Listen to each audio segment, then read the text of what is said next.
Apparently it's active. We are returning to public session. We got underway yesterday afternoon. I'd like to check with Suzanne again and just make sure that we have a quorum of the board. Suzanne?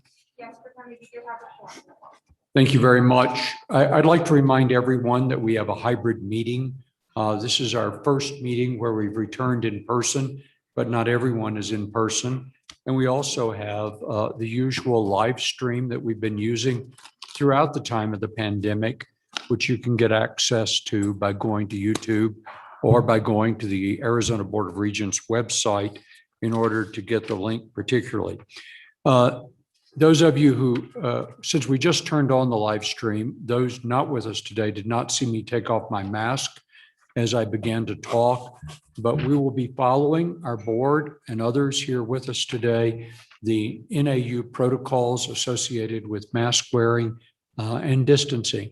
You'll notice that our board is spread somewhat apart as well. When we're not speaking, eating, or drinking something, we'll be wearing our masks, and that will include me as the chairman as well.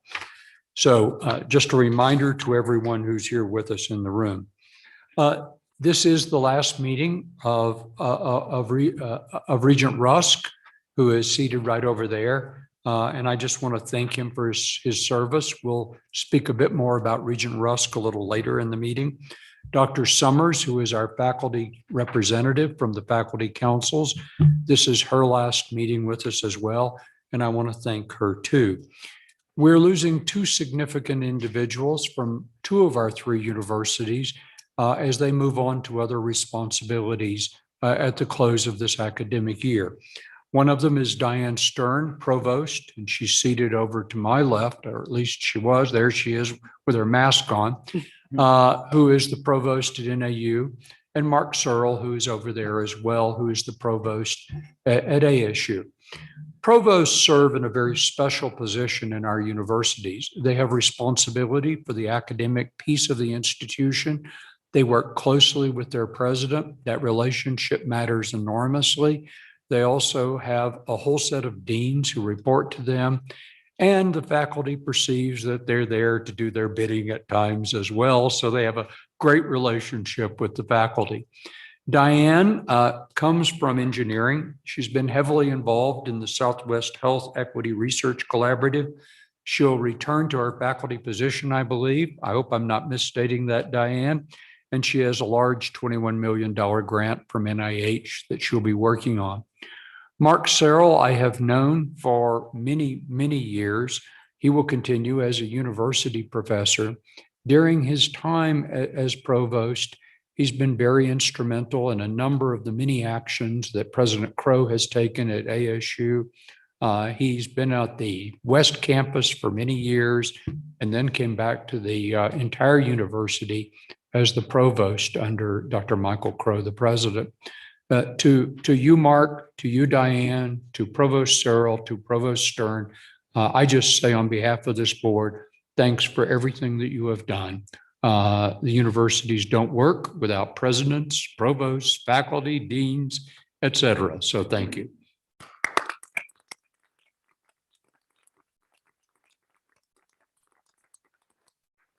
At this time, we will return to our normal practice that we've had in public meetings for as long as I've known this board.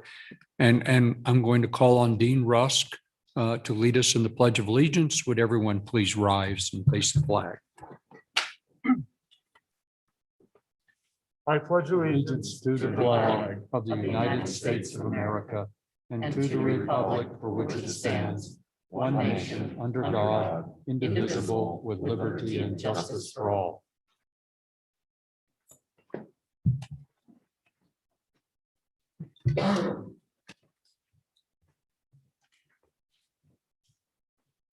Thank you, Regent Rusk, for leading us in the Pledge of Allegiance.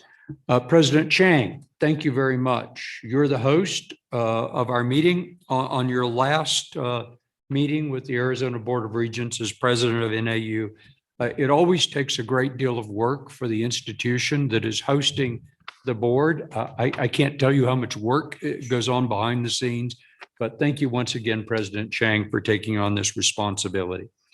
Normally at this time, we have a call to the audience, which we've been dealing with in a very different way over the last year.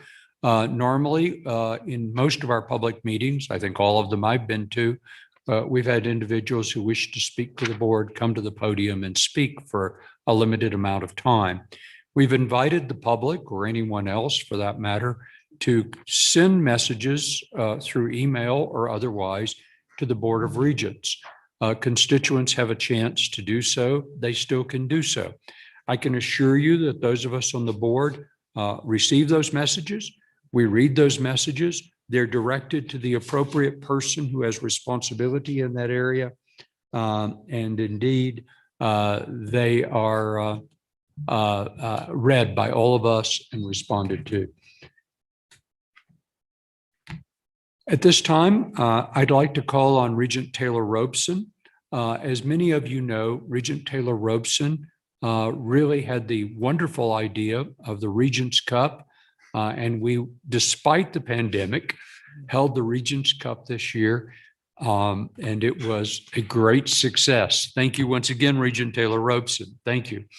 Thank you, Mr. Chair. And I will just say that the 2021 Regents Cup event was an outstanding success, and it was a testament to our university's commitment to freedom of speech, civil discourse, and democratic engagement, and really is a model for other universities and other states to follow. And I want to thank President Crow and his team for all of the work they did as the host of this year's competition. As we all know, the mission of our universities is to really promote inquiry, advocacy, dissent, and discussion, and really, on top of all of it, intellectual honesty.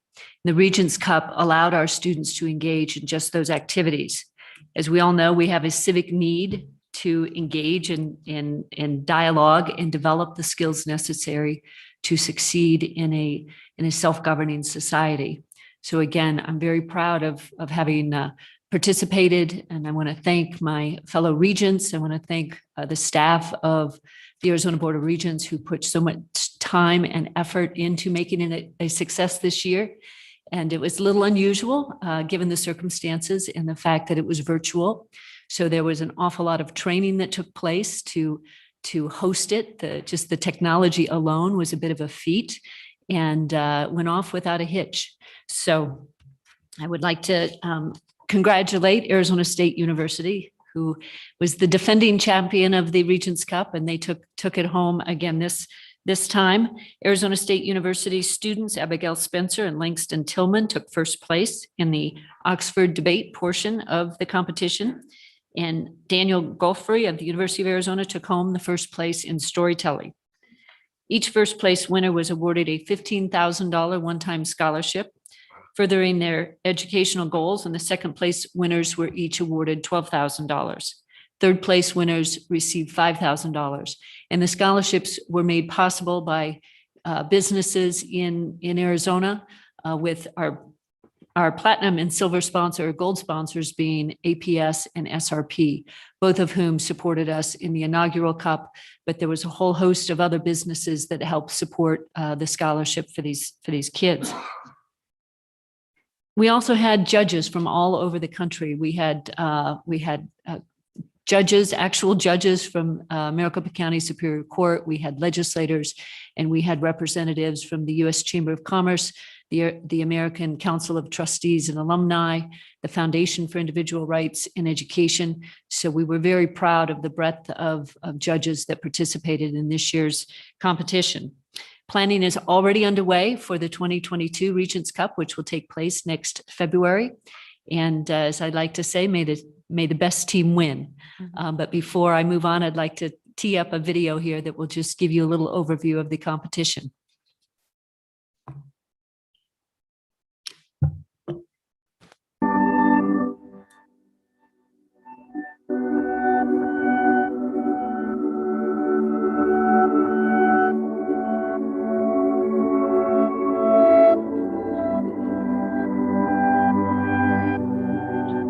To create a classroom environment like Ms. Horner's, where we were encouraged to express our free speech, from the books that we read in class to the discussions that we had.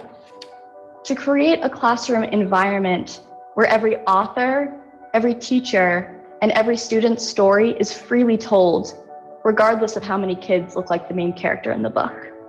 Racialization present in healthcare is an issue that largely goes unreported and unseen. However, today, I'll be using my freedom of speech to make sure that this issue doesn't remain unheard. While the U.S. Census Bureau reports the country is 60% white, it is crucial that the medical community consider and provide adequate care for the 12% of our communities of Black Americans, for the Latino Americans that make up 18% of our society, and for the 6% of my fellow Asian Americans.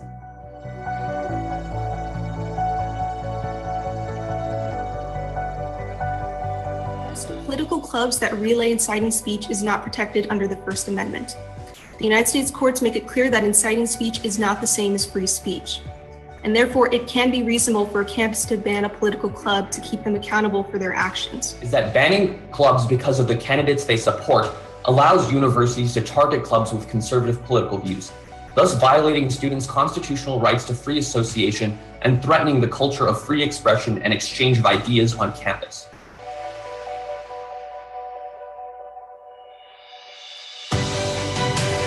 However, we will be debating that there are texts out there that perpetrate harmful content to students, racial stereotypes, abuse, discrimination, and more.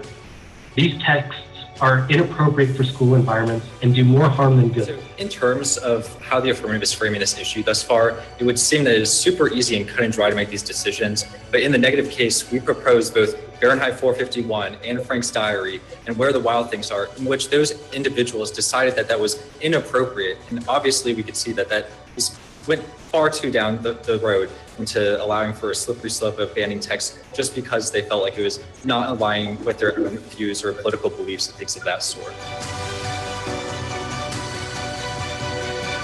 Since cancel culture does not prompt or act like government restriction of speech, we argue that it is not a legitimate threat to free speech. We can agree that specific instances of cancel culture are problematic, that specific people shouldn't be canceled and they are not justified for massive amounts of people to express their disapproval of them. But this does not mean that cancel culture is a threat to the fundamental conduct of free speech. Today's resolution calls us to evaluate. Cancel culture is a legitimate threat to free speech. And if you want the answer, you can Google it, right? But the reason that we're here today is because the Regents have set a precedent, which is that our individual voices matter. This year, the winner of the Regents Cup trophy is the defending champion, Arizona State University. Congratulations, ASU.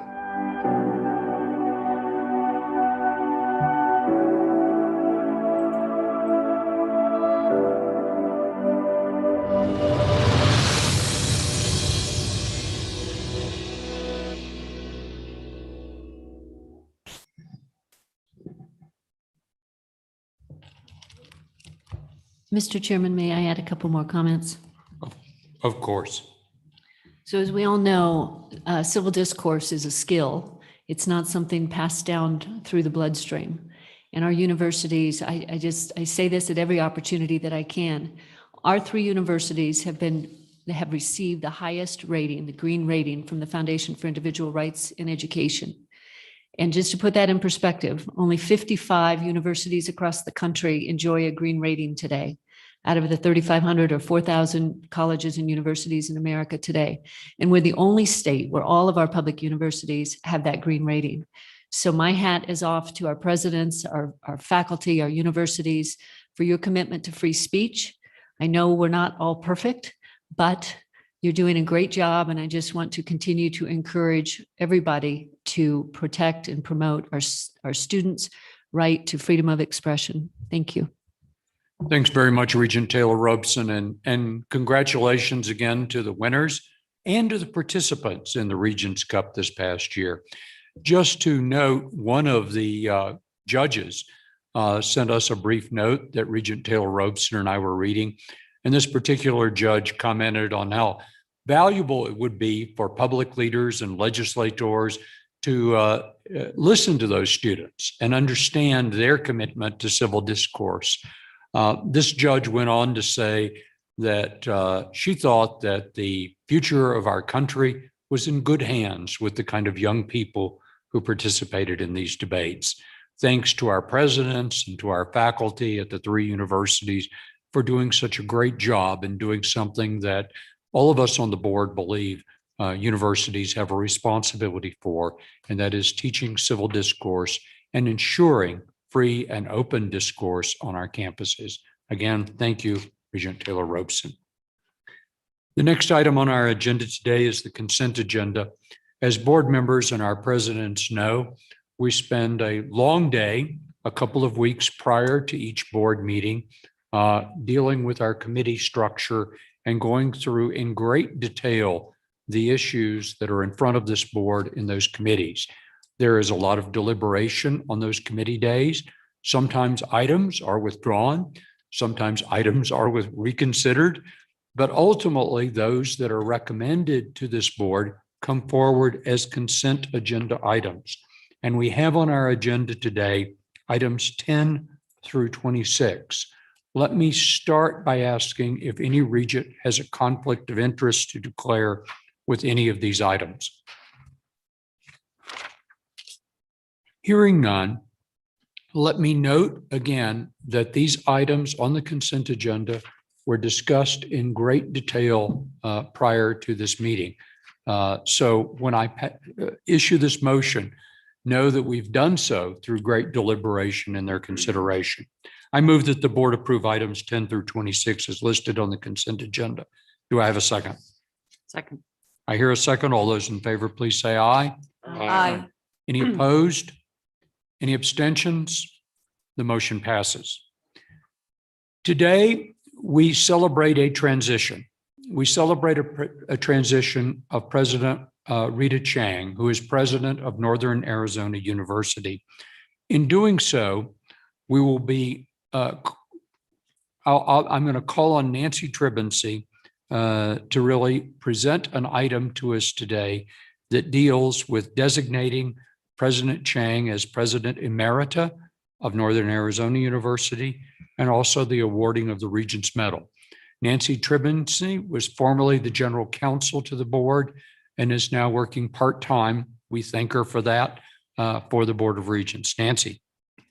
Thank you, Mr. Chair. And as you indicated, that by approving this item, the board will authorize the chair to finalize and execute a contract amendment that reflects the transition terms that the board has previously approved with President Chang. It will confer upon her the title of President Emerita and will award her the Regents Medal as described in the executive summary. I'm happy to answer any questions. Members of the board, do you have any questions? If not, I move that the board authorize me as board chair to finalize and sign the transition agreement with Dr. Chang to designate Dr. Chang as President Emerita and to award her the Regents Medal as described in the executive summary. Do I have a second? Second. I hear a second. All those in favor, please say aye. Aye. Opposed? Any abstentions? The motion does pass.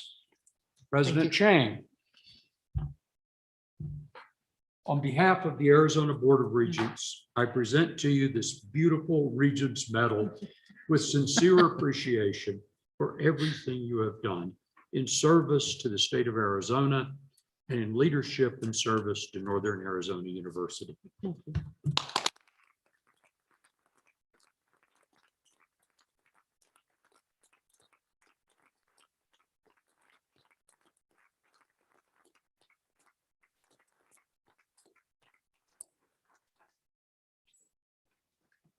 A few comments before we turn to a video in a moment. I couldn't begin to tell you what life is like for President Chang as president of NAU. It's a job that is endless, with calls all times of day and night, with a sense of responsibility for the lives of so many people.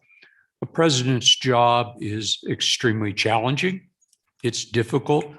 It has its rewards, I must say, but not without all of the pain and suffering that also goes through with, also comes to a president as well.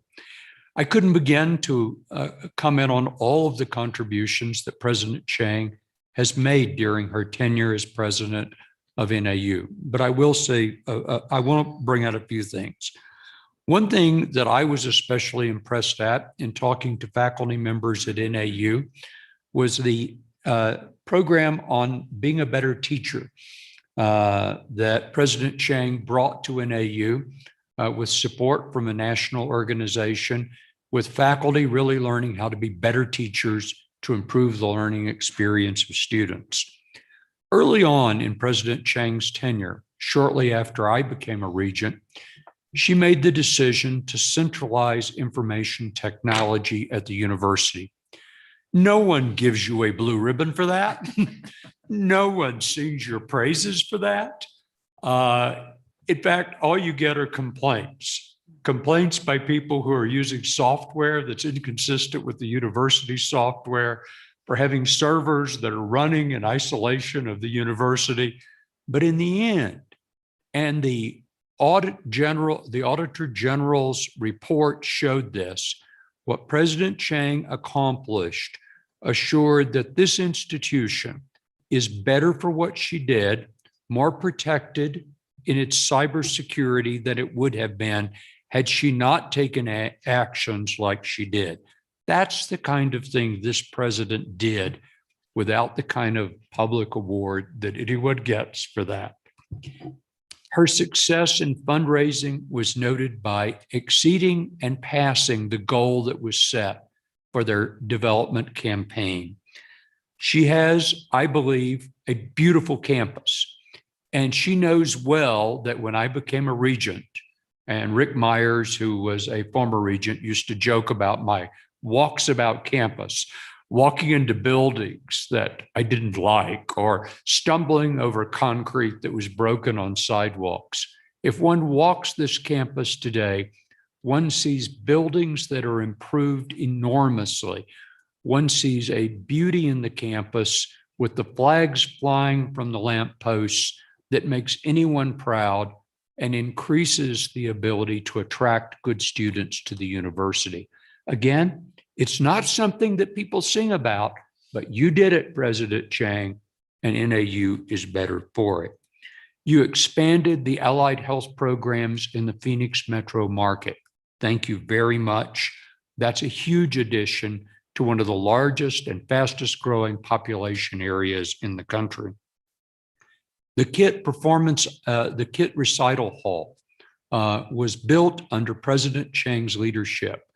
Now, some people might not understand how important that recital hall really is, but NAU, with its long history and its origins as a normal school, teaching our teachers in the state of Arizona.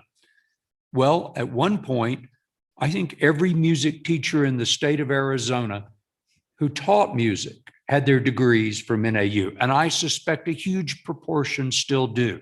So that KIT recital hall, while it brings something special to this community with public recitals, also celebrates what NAU is and what it has been.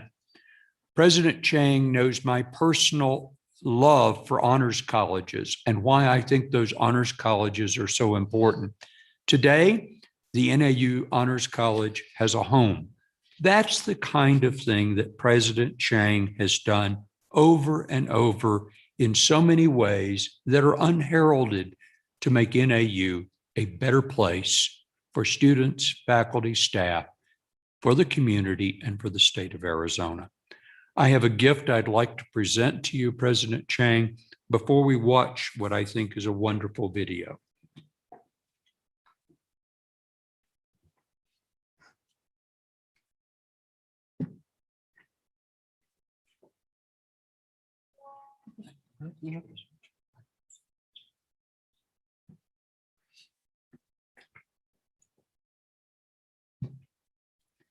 And now I believe we have a video with a number of comments from lots of people in this community and outside the community.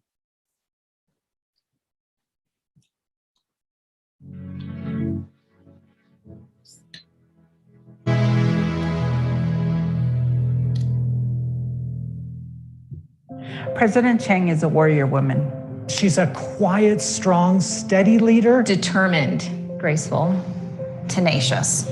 Cooperative, collaborative, very smart. Committed and strong. President Chang is a compassionate, impactful leader. Authentic, dedicated, has incredible integrity.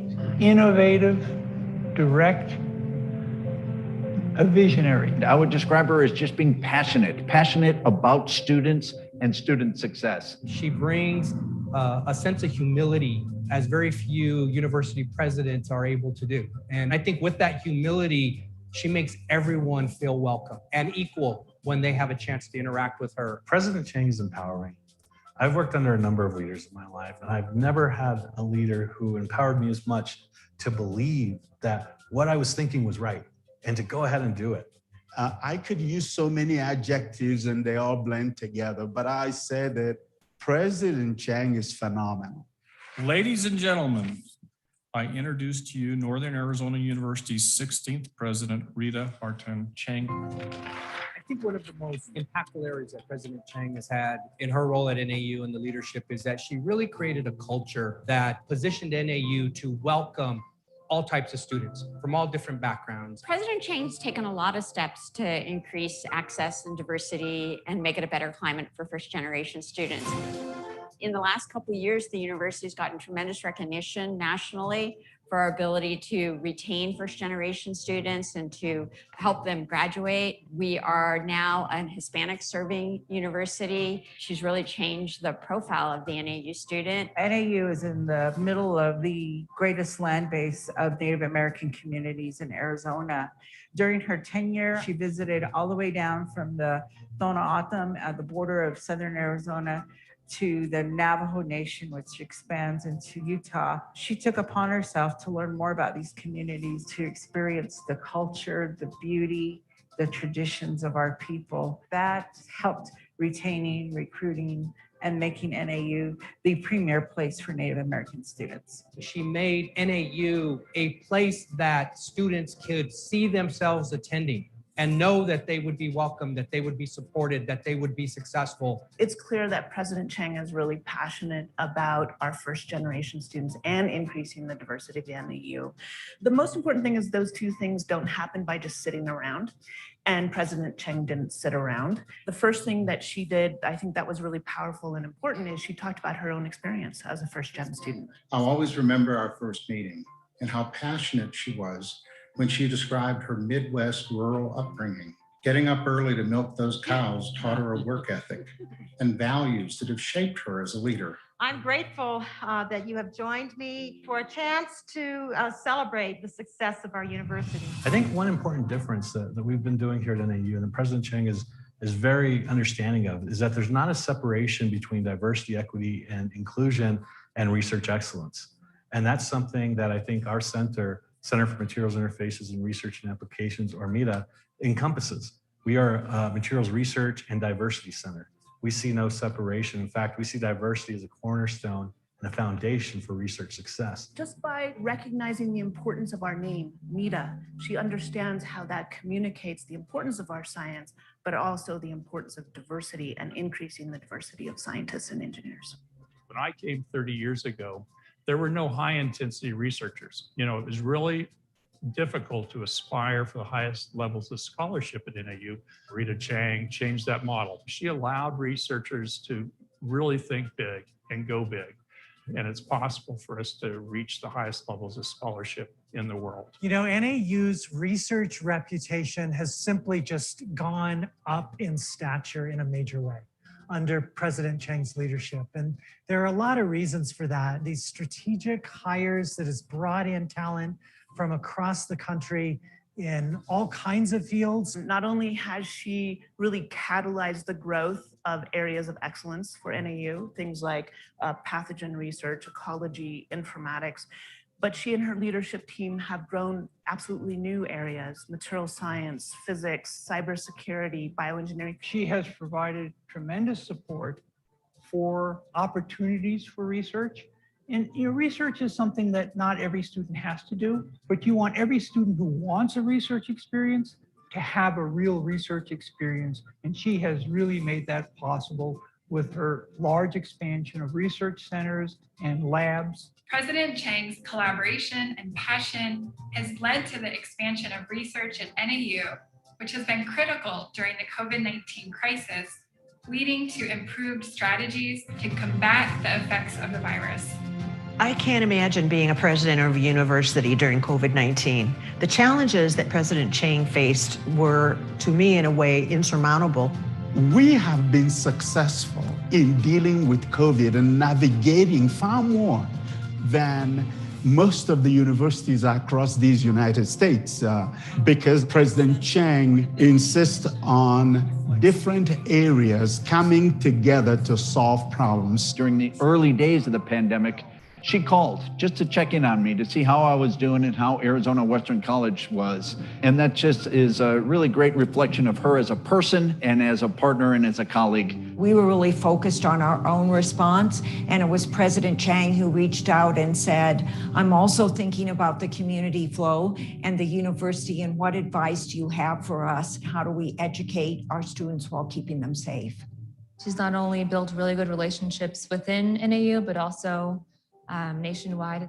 The international engagement that we've had during President Chang's time here has been just historic. It's really historic with regards to the numbers of students, the types of collaboration, the impact it's having on campus. Doors that President Chang has opened for students has continued to highlight and build the profile of NAU, not only within the state, but within the country and within international circles. She's promoted travel abroad experiences and created those partnerships and relationships with schools and universities in other countries. President Chang was very engaged in the Arizona-Mexico Commission, presenting on panels to help people understand what educational attainment was like in our country. She never was shy. She was always proud of what NAU had to bring. And I think for the state, she really helped to unveil and expose what Northern Arizona had to offer. What I really appreciate about President Chang is that she's thinking about the students' future. She's not just thinking about increasing her numbers.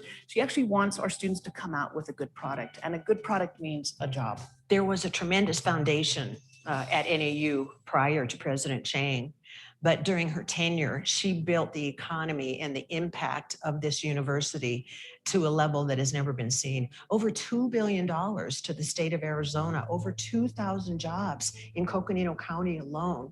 Bit by bit, those things grow, but they grow because you foster them. Her impact and her influence will be felt for years, maybe decades to come. And part of that has been her commitment to serving a broad array of students. A commitment to ensuring that NAU was a place that all students in Arizona could view or feel and believe could be a place for them. The way that the president and the university really made that happen is she went into the community and she partnered. We're here on the Yuma campus of Arizona Western College, and there's just a wonderful manifestation of our partnership behind me.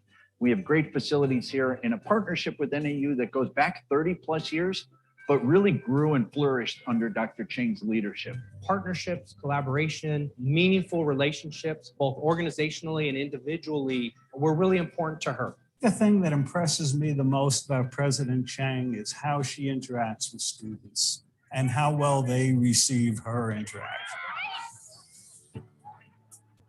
They just really admired that she had such a passion for the success of the students and the success of the university that showed through her being in attendance everywhere. Fans tonight at Chase Field, the president of Northern Arizona University, Dr. Rita Chang. Tom would come into the office, they would change into their gear, and she would spend all evening at every event. I'm not sure she missed one event for athletics. Are you, as the president of this university, having fun?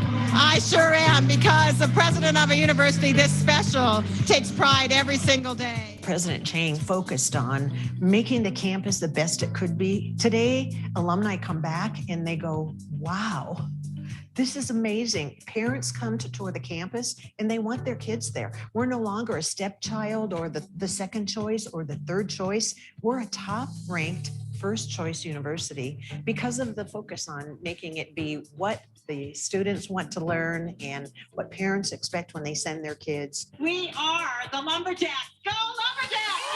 She's definitely been an enormous help with the Alumni Association. Before she came on, we didn't have chapters, and now we have 10 alumni chapters. We have 180,000 alumni that are getting the Pine magazine again. Things that we weren't doing to continue to connect them to their alma mater. And she took these measures to make sure that NAU wasn't forgotten. My name is Rita Chang, and I am proud to serve as president of our great university. President Chang cares deeply for her students and for the quality of education. And I believe that the success of her students and the lives and impact they have on our communities in the future will be her legacy to all of us. What NAU becomes in the next 10 years, 15 years, is going to be largely due to the changes that she's made during her time here. It's been tremendously effective. And she's created something that's really tough to do, which is real change. Rita was here for only 7 years, but her impact, her footprint on our landscape is going to be here for a long time. You know, the faculty that she's recruited, the infrastructure that she's allowed us to build will live on for decades. I would say that her lasting legacy is that the region, and by that I mean the Southwest, has stood up and seen NAU really as competitor and as a colleague for the first time. President Chang's lasting legacy will be building a campus of diversity and inclusion. We will remember her smile, and we will remember how big she has been, even though she's really short.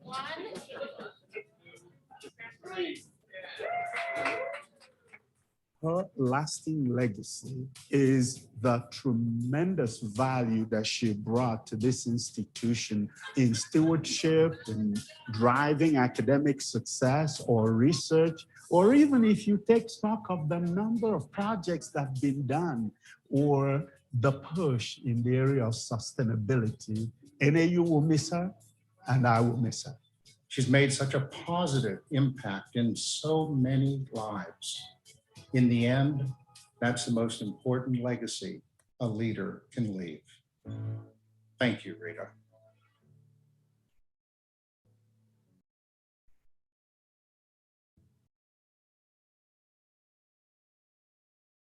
Thank you very much, President Chang, and thanks to everyone in our office led by Sarah and others who put together such a very fine video.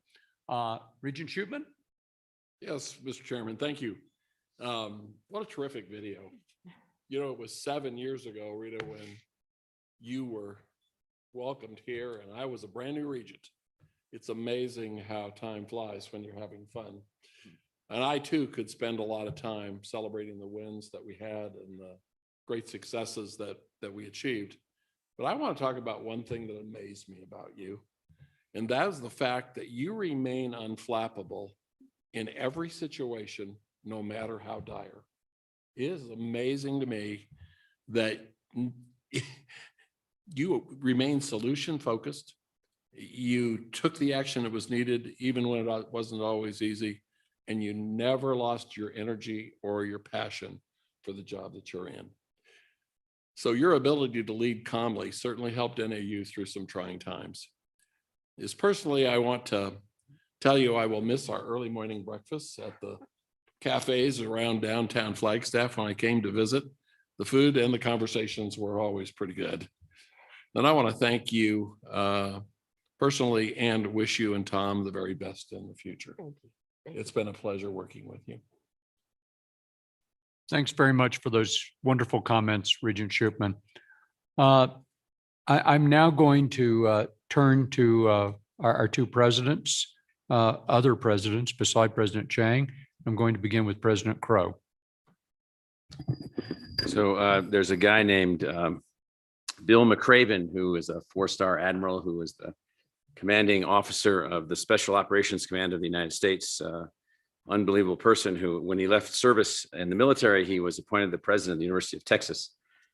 And when he was no longer the president of the University of Texas, after not that long of a time frame, he said, "I had no idea."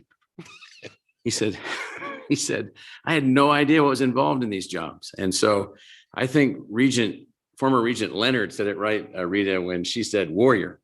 So when when I hear that term in your context, it fits. And so I'd actually written that down as the best word that describes your pugnaciousness, your focus on the outcome, your fight to the end, and not every battle is won, even when the wars are won. And so, you've been a great colleague. It's been great to work with you. We've had a good relationship. We've gotten a lot accomplished. You've been in the game a long time. You've been at different institutions, leading Wisconsin, Milwaukee, leading Southern Illinois, other things that you've done. You've been in all the environments, and your warrior spirit remains. And I'm sure that you will go on and warrior in the next phase. And we have the most prized thing that we give out at ASU. We have one for you. Is one of our bowls.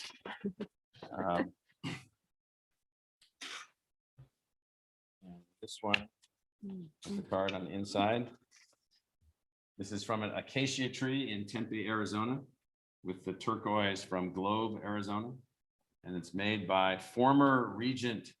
Oh, I'm sorry. It's made by former Regent Campbell's son, Greg, who Rudy Campbell was a regent, two-term regent, former mayor of Tempe.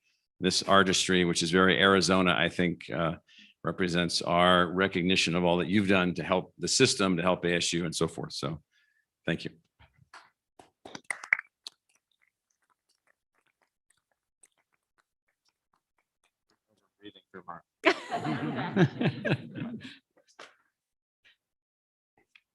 Thank you very much, President Crow. President Robbins? Well, Reed, I don't know how to follow all of that.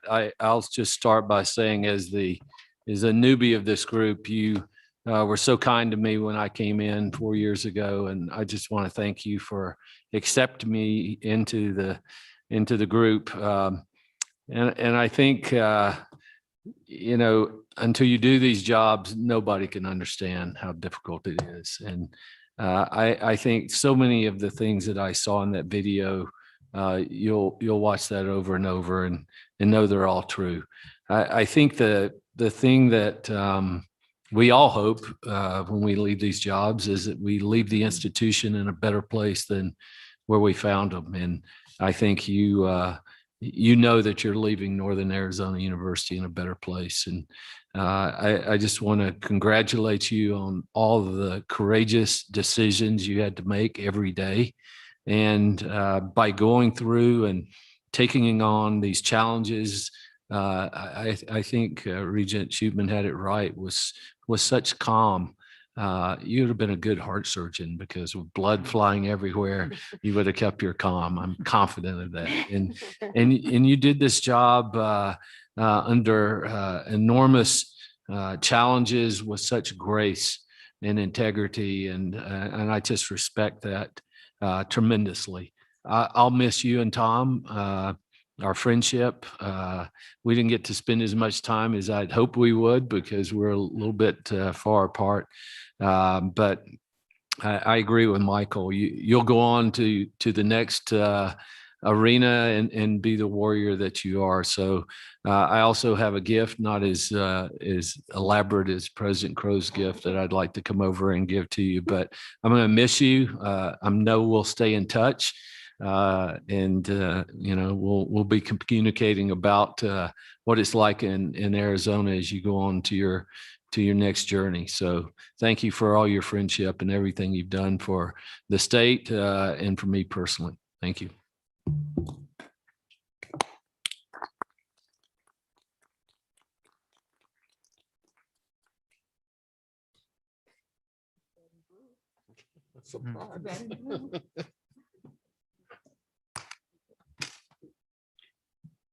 Thanks very much, President Robbins. And now what I'd like to read is a letter from the governor dated June 9th, 2020. Dear President Chang, thank you for all you have done to advance Northern Arizona University throughout your tenure as the 16th president.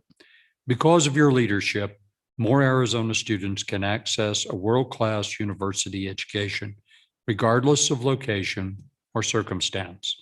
The university's student body reflects the diverse population of our state and has led to a substantial increase in the number of bachelor's degrees NAU awards each year. NAU is one of the state's major economic powerhouses, and I am thankful for your partnership these past years, in which you led an 86% increase in research productivity, expanded NAU's economic impact to $2.6 billion annually, and for all that you did to support the workforce of Flagstaff, Coconino County, and our state as a whole. Over the past year, NAU has experienced a remarkable commitment and response to the COVID-19 global pandemic, ensuring a strong future for NAU and its students. I am appreciative of all you did to ensure that NAU successfully retained a safe, in-person residential experience for students. I am also incredibly grateful for all you did to work collaboratively to launch and propel the Arizona Teachers Academy. Through this work, NAU has played a major role in increasing the number of qualified K-12 teachers in our state, an initiative that is already working to shore up the state's pipeline of highly qualified teachers for every classroom. Your many efforts at NAU are commendable, and you will be greatly missed. I wish you all the best in your retirement, and thank you for your partnership and service to our great state. Sincerely, Douglas A. Ducey, Governor, State of Arizona. Thank you. That was very nice.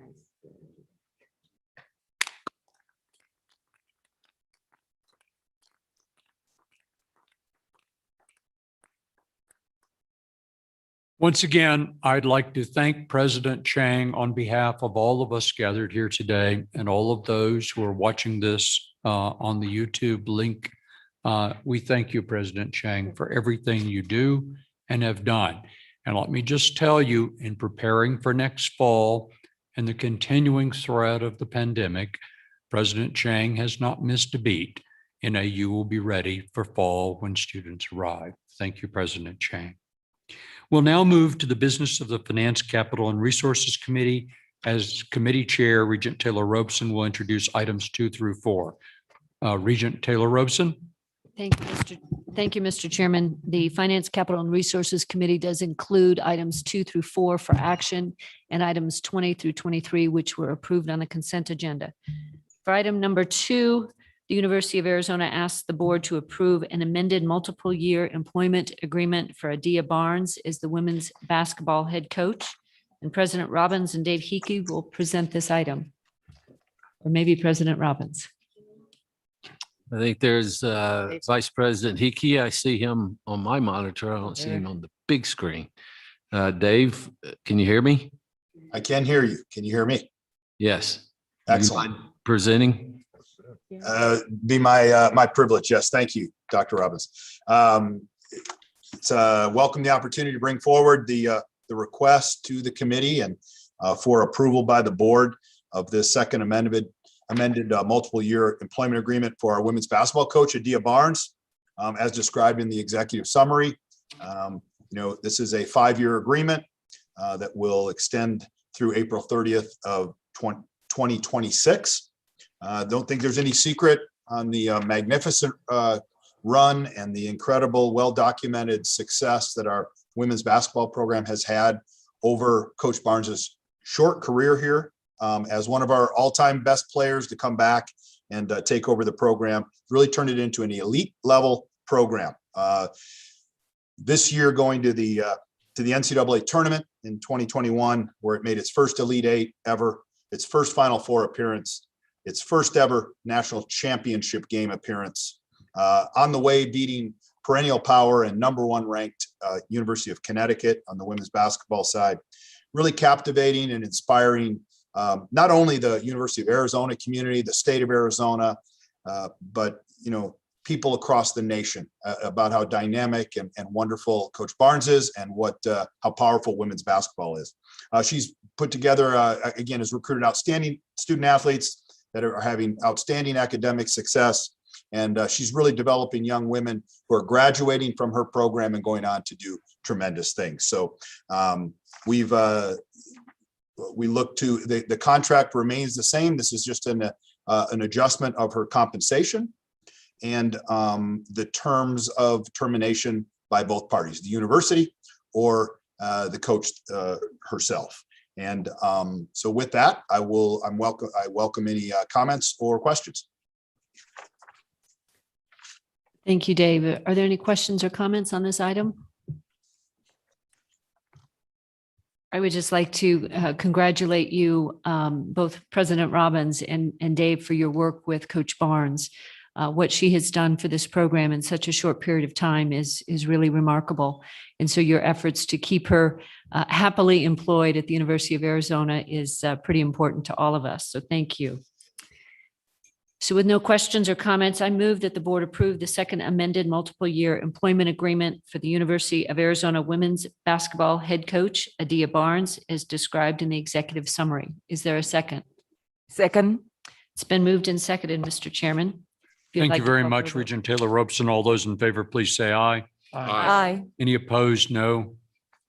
Any abstentions? The motion passes, Regent Taylor Robeson. Thank you. For item 3, the University of Arizona asked the board to approve a multiple year employment agreement for Tommy Lloyd as the men's basketball head coach. President Robbins and Dave Hickey will present. Go ahead, Dave. Okay. Thank you, President Robbins, and thank you, Regent Taylor Robeson.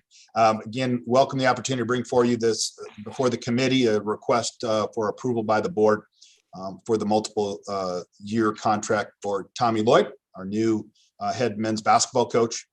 Coach Lloyd, very highly qualified, impressive background, 20-year assistant with Gonzaga for a program that's helped develop 19 All-Americans, 15 all player of the years of the West Coast Conference, been to the national championship twice, has mentored under one of the all-time greatest coaches in college basketball, Mark Few.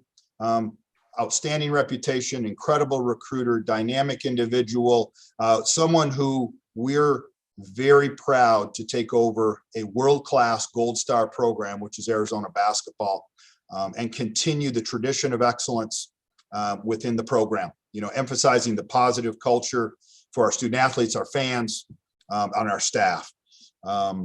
As I said, great knowledge, an incredible coach, and the right person to take over this position going forward.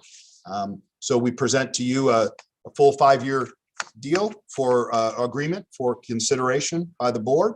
And I'm happy to, as outlined in the executive summary, and I'm happy to answer any questions or any further comments. Thank you. Any questions or comments? Hearing none, I move that the board approve the multiple year employment agreement for the University of Arizona men's basketball head coach, Tommy Lloyd, as described in the executive summary. Is there a second? Second. It's been moved and seconded, Mr. Chairman. If you'd like to call for the vote. Thank you. All those in favor, please say aye. Aye. Any opposed, please say no. Any abstentions? The motion passes, Regent Taylor Robeson. Thank you. The final item on our agenda is the approval of the university and Abor office budgets for fiscal year 2022. We will ask each president and the Abor executive director to make comments on the submitted budgets. And I would like to note that the budgets reflect state funding in the original executive budget proposal. The motion to approve the budgets will allow for adjustments to reflect funding from the final state budget for fiscal year 2022. And I would also note that tuition and fees continue to be the major source of funding for our universities, and the one-time federal funding helped stabilize our university budgets this year and in the coming year. We will start with ASU, followed by NAU, University of Arizona, and then the Abor office. President Crow. Thank you, Madam Chair. I won't say very much, and then I'll ask Morgan Olson if you could come up to the table, please. I want to just sort of contextualize for Regents something Regents already are aware of. So this presentation for approval is the university budget. The university has a number of other affiliated entities that are non-trivial and support the university in many ways. And so this budget is what we refer to as the university budget. And then there's also a budget that we refer to as the enterprise budget. And today's approval is the formal university budget, which is where the tuition resources, the state appropriation dollars, and several other things appear. It is also the case, and I will just make this point as Regent Taylor Robeson just made, and that is that we are operating in full enterprise modality. We are no longer tethered to any vestige of the past, which is that of a public bureaucracy, organized and funded institution. It doesn't mean we don't serve the public. We do serve the public. We are governed by this board, but we operate in a modality where we seek partnerships, we seek revenue, we seek mechanisms to generate revenue, we seek alliances. That is what public enterprises do. So public enterprises operate in a completely different way. And so in a sense, this presentation is a good and appropriate and necessary review step for this board, but it's also connected to an archaic procedure of the past, which was, what are you going to do with the money that the legislature has appropriated and the tuition that you has generated? So when I took office in this role, 65% of the revenue of Arizona State University came from a state appropriation. And today, for the enterprise, that number is 8% or something on that level, or even lower for the full enterprise. And for the university is on the order of 10%.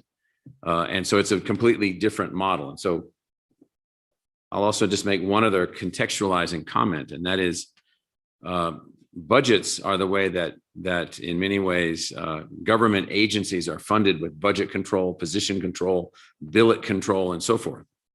We don't operate under any of those. And so I can't say to you for certain what our revenue will be.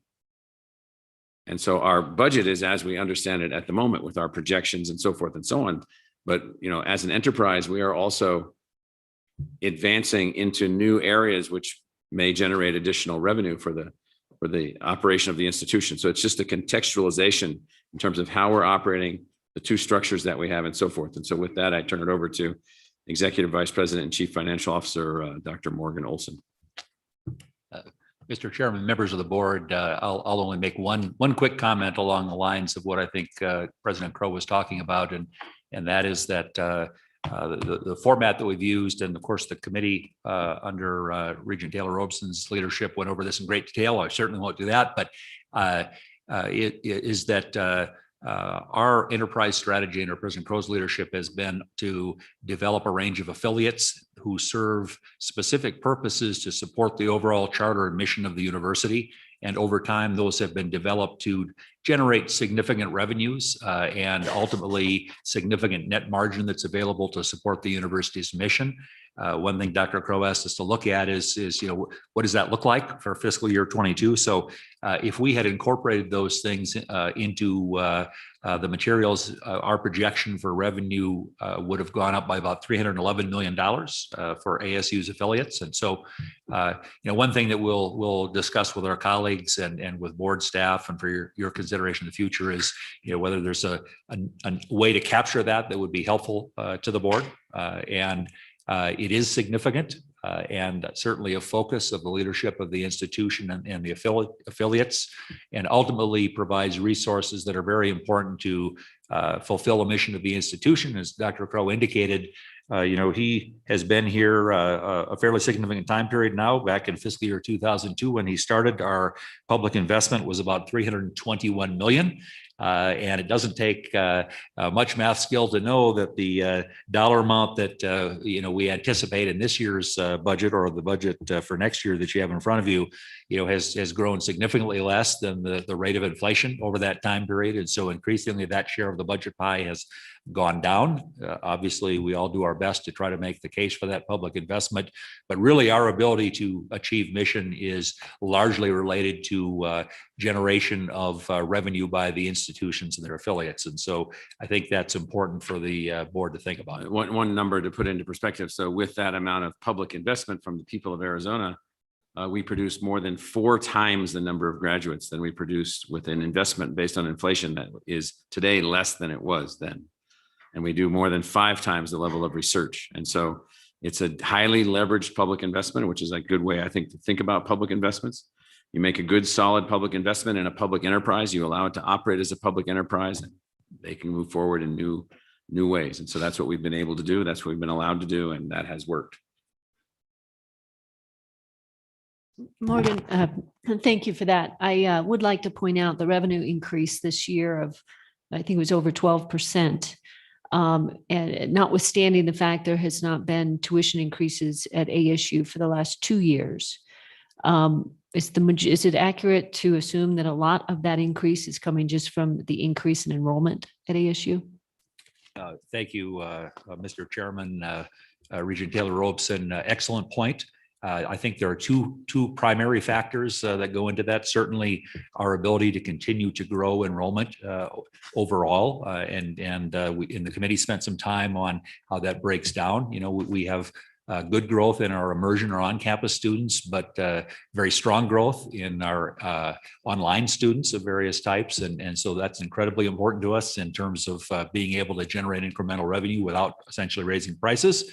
The other thing that I would mention, of course, is a temporary factor, and that's that we have significant federal dollars from the 3 different bills that the Congress passed.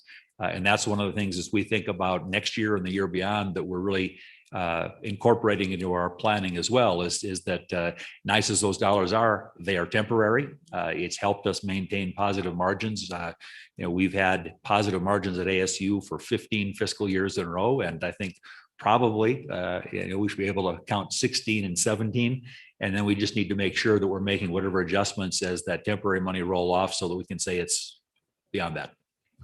Thank you. Are there any other questions or comments for President Crow or Morgan? Okay. Chair, yes. may I make a comment? President Crow, thank you very much for raising the issue of really looking at the total budget of the university.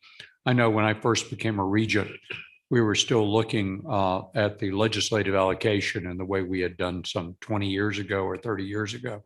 So I think we've made some transition, but an incomplete transition to looking at how we evaluate the budget. So I think your encouragement is well taken and moves us ahead as an enterprise. Thank you. Thank you. Thank you. President Chang. Thank you. I'm really pleased to have an opportunity to briefly comment on NAU's FY22 operating budget. I know that there was a presentation at the Finance, Capital, and Resource Committee a couple weeks ago, and more details are in your board meeting packet. But I did want to add a couple of points as we look ahead to next year. As we come to a close to a fiscal year that has presented many challenges and opportunities, I'm proud of how NAU responded in order to serve our students, faculty, and staff, as well as the communities throughout the state where NAU plays such an integral role. Our response is evident of the far-reaching impact that public universities have both within and outside the campus boundaries. We incorporated a balanced approach which offered multimodal educational options for students, and the actions that we took this year operationally and financially have positioned NAU well heading into the new fiscal year. And during this upcoming year, NAU's proposed budget aligns planned expenditures with the expected revenue sources. We're grateful for the potential increased investment in the universities for FY22 being discussed as part of the state budget conversations right now, with focused support for the New Economy Initiative. This investment will further strengthen, advance, and expand NAU's health profession programs in mental and physical health, which are areas that will continue to play a vital role in Arizona beyond the pandemic. It will also allow NAU to build our commitment to serving communities throughout Arizona. We're especially appreciative to see the inclusion of base funding in addition to one-time investments in the state proposal, as recurring funds is critical to support the ongoing programs that are at the heart of the New Economy Initiative. I also want to take a minute to highlight a program which I take great pride in advancing aggressively at NAU. As was mentioned previously, the Arizona Teachers Academy, first proposed by Governor Ducey in 2018, through our own investments, we began even before the state's investment. And now we have provided an important opportunity for advancing Arizona's economic and educational attainment. In conjunction with this funding, NAU increased enrollment to more than 800 undergraduate and graduate students last fall. The upcoming year's revenue sources will be influenced greatly not only by the anticipated increase in state investment, but as ASU pointed out, also one-time federal pandemic relief funding. This one-time funding to support students in the form of emergency grants and to support institutional expenditures and lost revenue comes at an important time and creates a bridge for NAU to move from the deep impacts of the pandemic into the future. This bridge is important as NAU's largest revenue source, tuition and fees, will continue to see the impact from the roll through of smaller undergraduate cohorts in previous years, even as this fall's incoming undergraduate cohort continues to look strong, especially for our Arizona resident students. And our graduate enrollment continues to increase due to purposeful planning.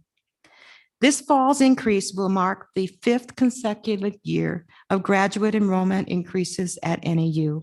An important accomplishment to note in the development of a portfolio of academic programs.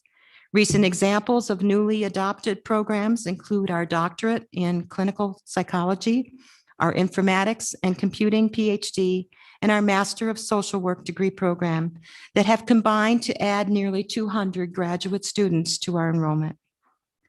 Finally, NAU's financial liquidity, as measured by days cash on hand, remains within Abor's approved range and is slightly above the preceding years in several of the preceding years. I want to thank you for your ongoing support of NAU this past year and the ongoing support of NAU into the new fiscal year. Thank you. Thank you, President Chang. President Robbins.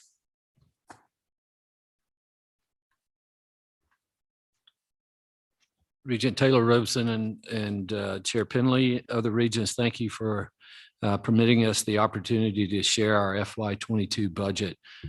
Senior Vice President Rolney obviously gave an extensive presentation at the recent Finance Committee meeting, and I won't go into all those details, but Lisa is here if you have specific questions for her.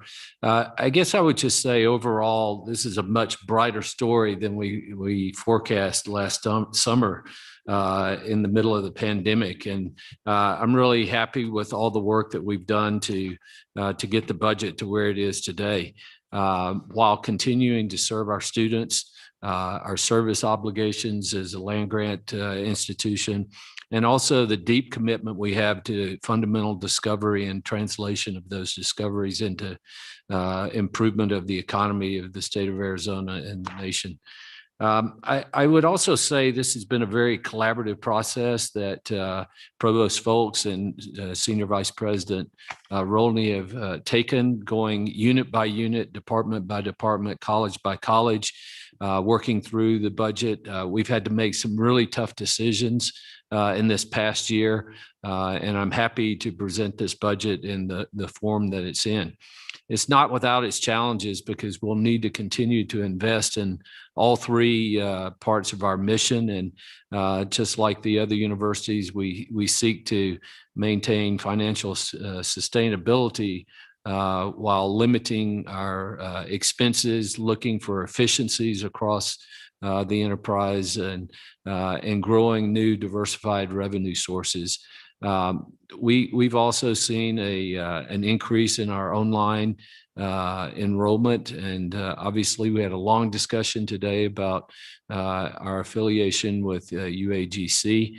We think there are many bright areas that will help the university going forward, and I think that although we didn't increase tuition this year, I think we could probably forecast that we're going to need to increase tuition going forward in this next year. But with that, I guess I will stop and see if you have any questions. Any questions for Dr. Robbins? Seeing none, I will turn it over to Director Arnold. Thank you, Madam Chair. oftentimes when I go last, you forget me, and I appreciate being forgotten, but. Pardon me, John, do we need a motion on the budgets? Not yet, after he's. Okay. Thank you. So the Abor budget for this upcoming year is about $46.5 million, but the vast majority of those dollars are passed through in WICHE dollars and the Teachers Academy and other programs that are coming to Abor, I think, which reflects the confidence that the state and others have in Abor being able to manage these types of programs. The $7 million administrative budget that we have to provide all that you see around you, and your staffing continues to be one of the most efficient and light governance footprints of a Regents office in the country. And that's really only possible because of our deep collaboration with the universities and their support. We often say that they are us, and we certainly really appreciate the partnerships, the advice, the help that we receive from the universities. Very proud of the work that our staff has done this year and look forward to continuing that work next year. Thank you. Thank you, Director Arnold. Any questions? Yes, Regent Duvall. Thank you, Madam Chair. I just want to speak to all the budgets in a big picture way. We're at a key moment. Our legislature is within days of making a pretty big decision. They are teetering on the edge of going one direction or the other. And I want to put that in some perspective. You know, there is a big debate about two states that have very different philosophies about virtually everything, California and Texas. Texas is investing $500 million more in new state money this year. California, 786. Take your pick. How about our competition with our neighbors? Nevada, 1/4 our size, 93 million in new money. New Mexico, 1/5 our size, 25 million in new money. Colorado, a competitive neighbor to be sure, 100 million in new money. Utah, 100 million in new money, smaller than we are. We talk about our peer set. Wisconsin, 190 million in new money. Minnesota, 149 million in new money. The game is on. The competition for the 21st century is here. It gets made every day. It doesn't depend where you are. It depends what policy choices you make. And so I hope that our colleagues and friends in the legislature, with their many priorities, will realize that the universities stand at the critical juncture of whether or not we're going to drive a competitive higher wage economy for the state of Arizona. And in order to do so, we must compete with the other states who have decided to do so. Thank you, Regent Duvall. Chair Penley. Thank you very much, Madam Chair. I join Regent Duvall in raising the very same issue. This board for 2 years now, in conversations with the governor and the members of our legislative bodies, have argued for the New Economy Initiative. This initiative really is focused on a qualified workforce for the future in the face of the kind of high technology, more sophisticated jobs. We compete very directly with cities like Denver, states like Colorado, states like Texas. Without additional funding for the kind of workers that we're going to need in the 21st century, we leave ourselves less competitive. That is not good for Arizona. As a part of the New Economy Initiative, we've also proposed an Arizona Promise Scholarship.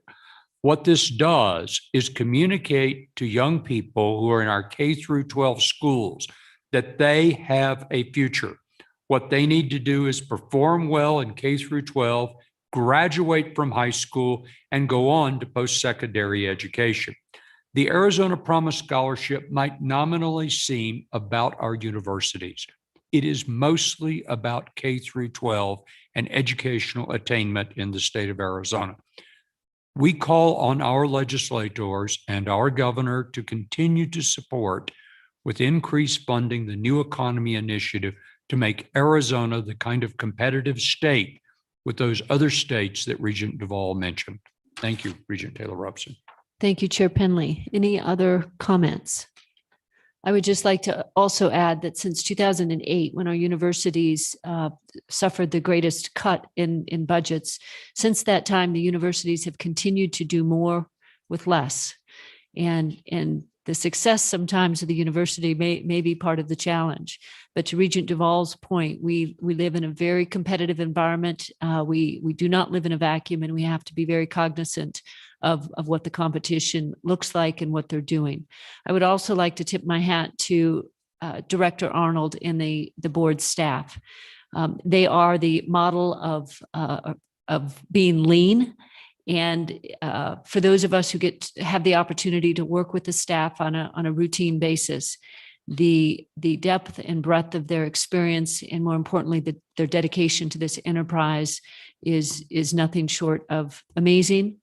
The fact that so many of the staff have been here for so long, Director Arnold, I think is a testament to your leadership. So I want to thank you for that.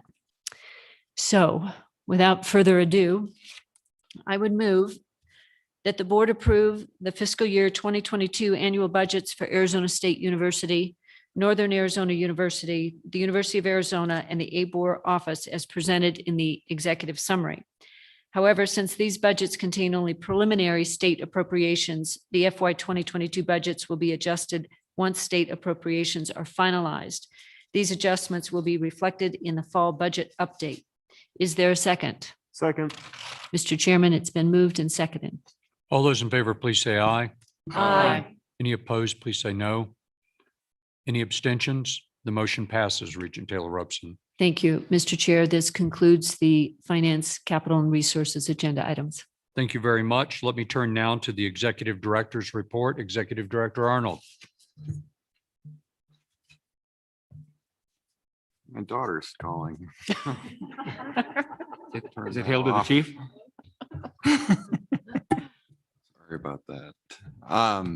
Mr. Chairman, members of the board, every once in a while I have an opportunity to sit with you and reflect on how things are going and where we've been and where we would like to go. We did that a couple of years ago. Last year, in the face of the pandemic, we did not. So I'm excited for the opportunity this afternoon to report on the activities of the Board of Regents. What we'll look at is some areas that we've worked on over the last year or so.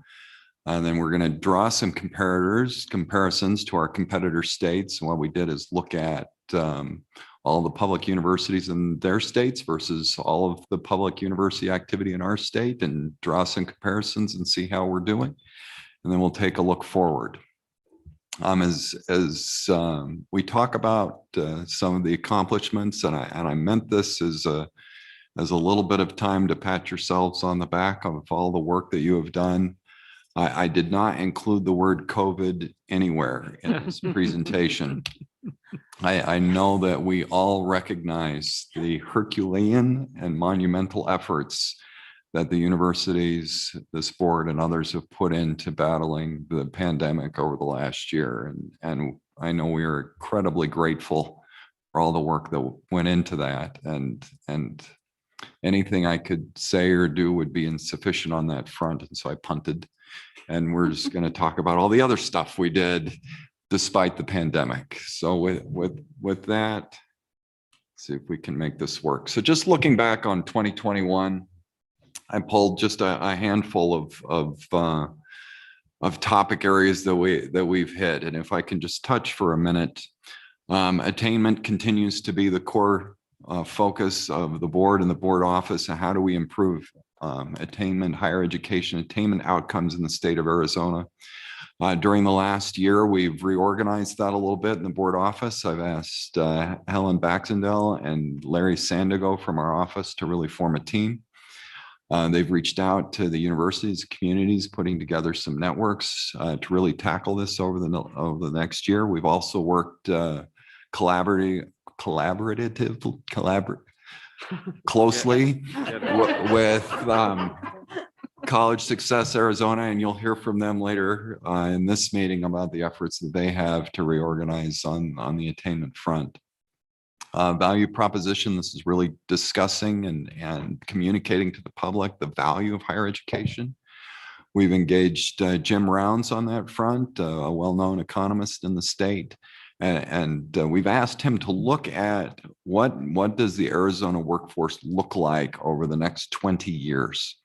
And specifically, what does the educational profile of Arizona's workforce need to be in order for Arizona to compete at the average level in the United States. How do we raise, what does the educational profile have to look like for Arizona to have an average economical outcome? As President Crow reminds us often, that we're below average right now. So we're in the middle of that work.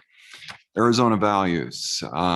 We often talk about how our universities reflect Arizona values. I think the board does a great job instilling that into our universities. The Regents Cup is a key part of that, but so are the next several items on this list. As I thought about, what are the Arizona values that we try to imbue into our universities?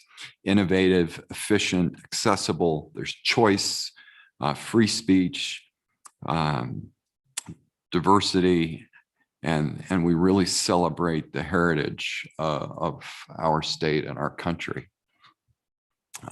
General education reforms.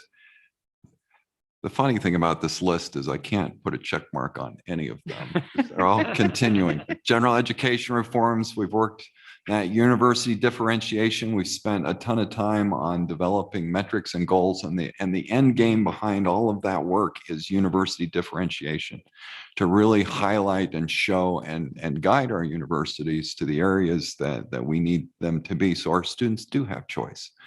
Student basic needs, we're going to hear a report later today on a year-long effort around identifying where we're at with our student basic needs and how to address those needs. Online education expansion and how to govern that expansion. In many ways, I think our board has come to the realization that there aren't 3 universities in the state, that there are 6, and that we need to govern in a way that looks at those 6 universities in a unique way, and are on campus on online universities. The New Economy Initiative, we're this close. Really a 2-year effort on that front, and really a lot of thanks to Regent Penley and his vision around that and his insistence. We sat in my office a couple of years ago penciling out the budget request, and he rejected what we had brought forward and said, no, we're going to go a different direction. And thank goodness that we did. So I think we're on the cusp of something really great there. Included in that is the Arizona Promise program that Regent Penley just spoke to so specifically. Regents programs, this used to be WICHE, and then we added the Arizona Teachers Academy, and now there are a number of other programs that are likely to come to the Abor office, including more scholarship programs and FAFSA. The Commission for Higher Education is, for post-secondary education, is likely to be combined into the Abor office, and they are the state designate for FAFSA. I've had some questions about what do we intend to do with FAFSA, and the answer is everything we can. We will put energy and resources behind those programs, certainly collaborate with the universities. Land trust reform, we've done a lot of work around land trust reform, more to do on that front. We launched the Innovation Alliance this year, an idea that President Crow brought to us. Super excited about the outcomes around that. We completed the sunset audit. It is supposed to be published this week. Are we sunsetting? Have you told us yet? The Auditor General, well, I can't say, it's not published yet, so it's still private, but it looks good for us. We call it the sunrise audit. How about that?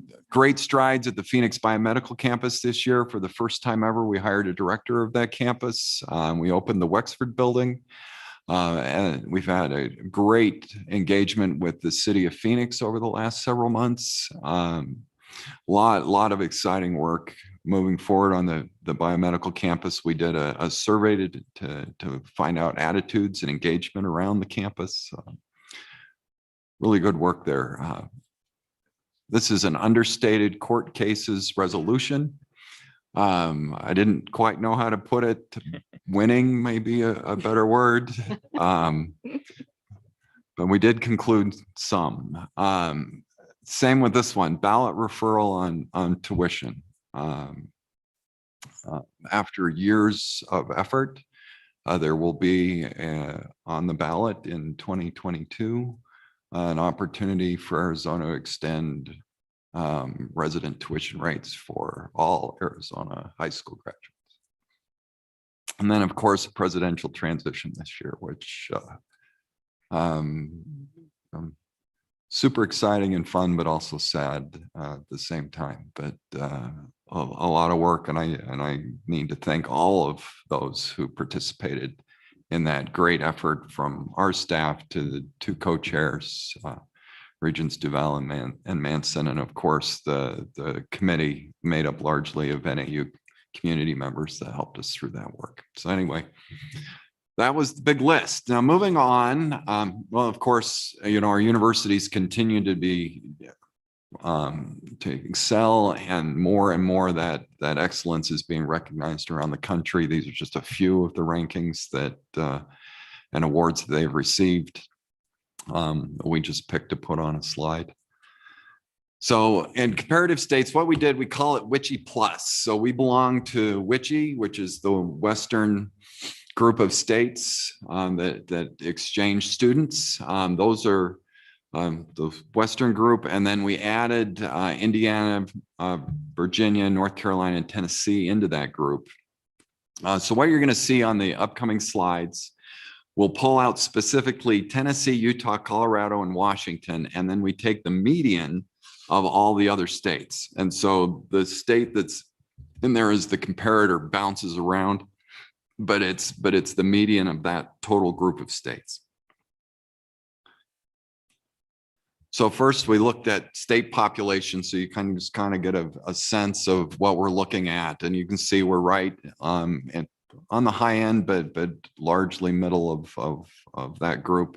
And then you can see the WICHE median in this case was Utah, so it's at 3.2 million.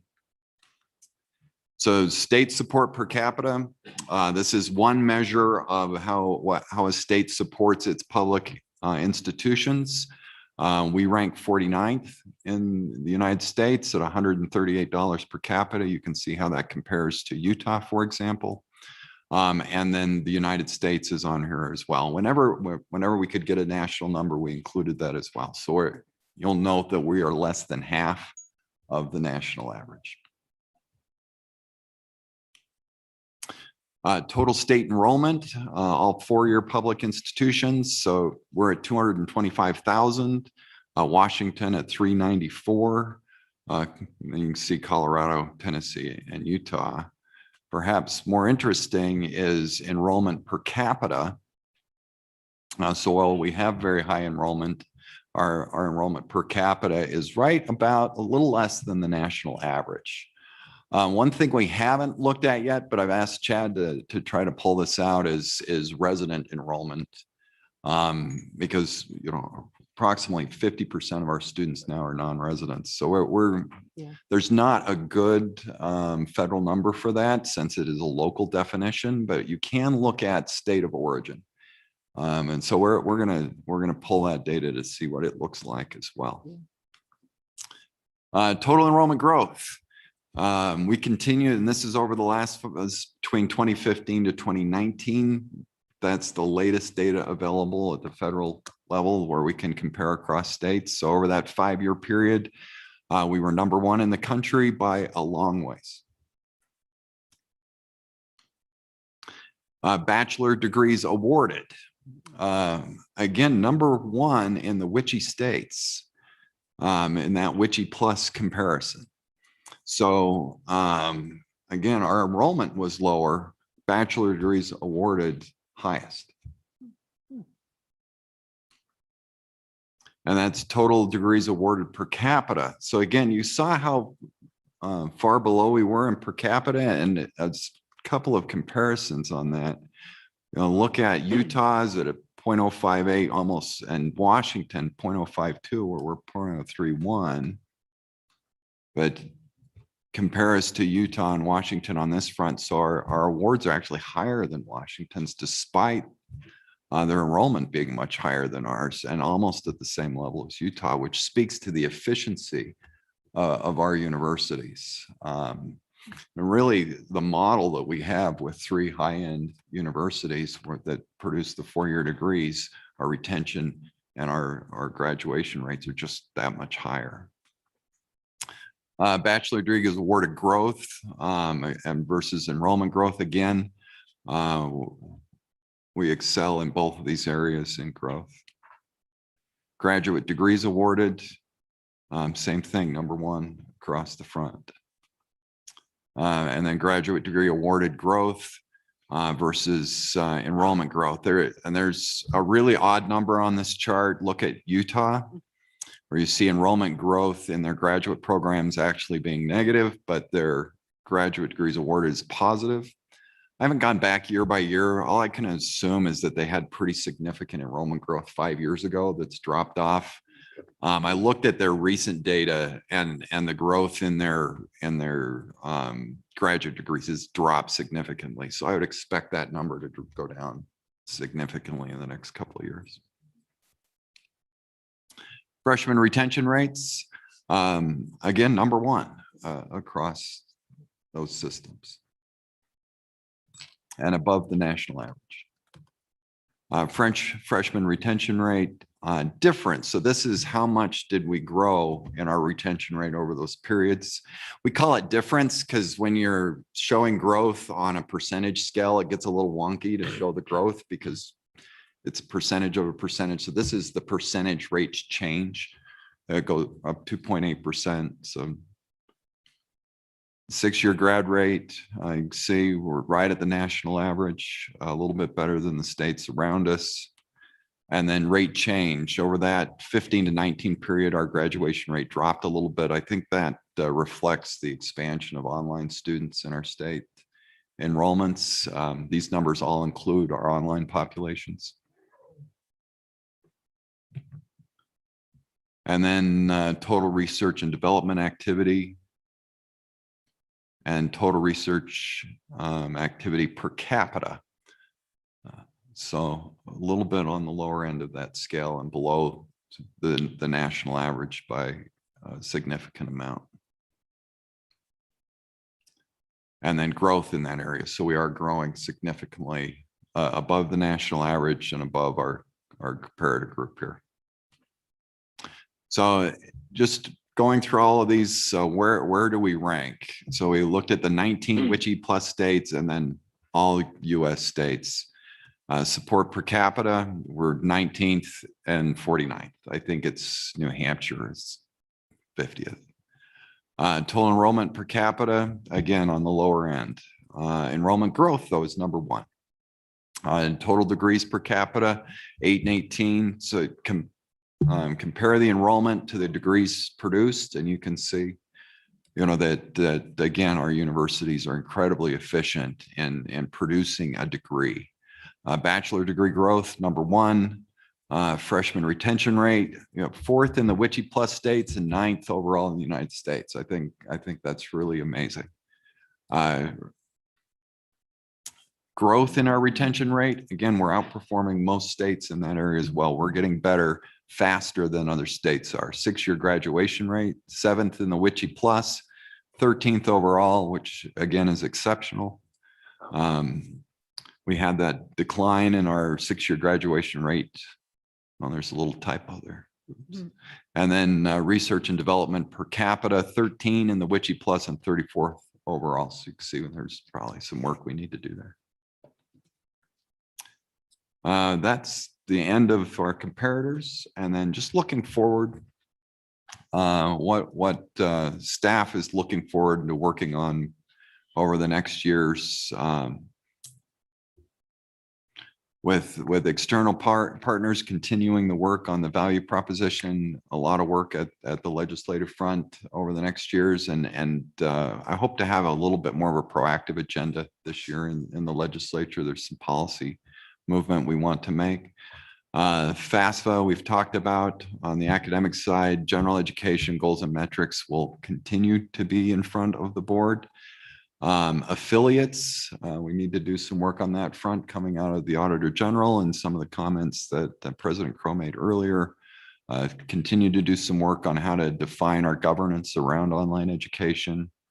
Risk management is going to be a key issue this year on the finance research side. The capital process, the board's asked us to look at that and make some reforms. We'll come back with some more land trust stuff, and then TRIF we've been talking about, and we'll continue to talk about. On the attainment front, we're really trying to take an academic approach to studying attainment, finding out where the problems are, where the holes are, and then attacking those holes. So one of the first areas that we want to look at is the part of the pipeline that we control. What happens between graduation from high school and enrollment into our universities? And are there artificial barriers there that we're not aware of, didn't put in place, but maybe preventing some students from making that transition?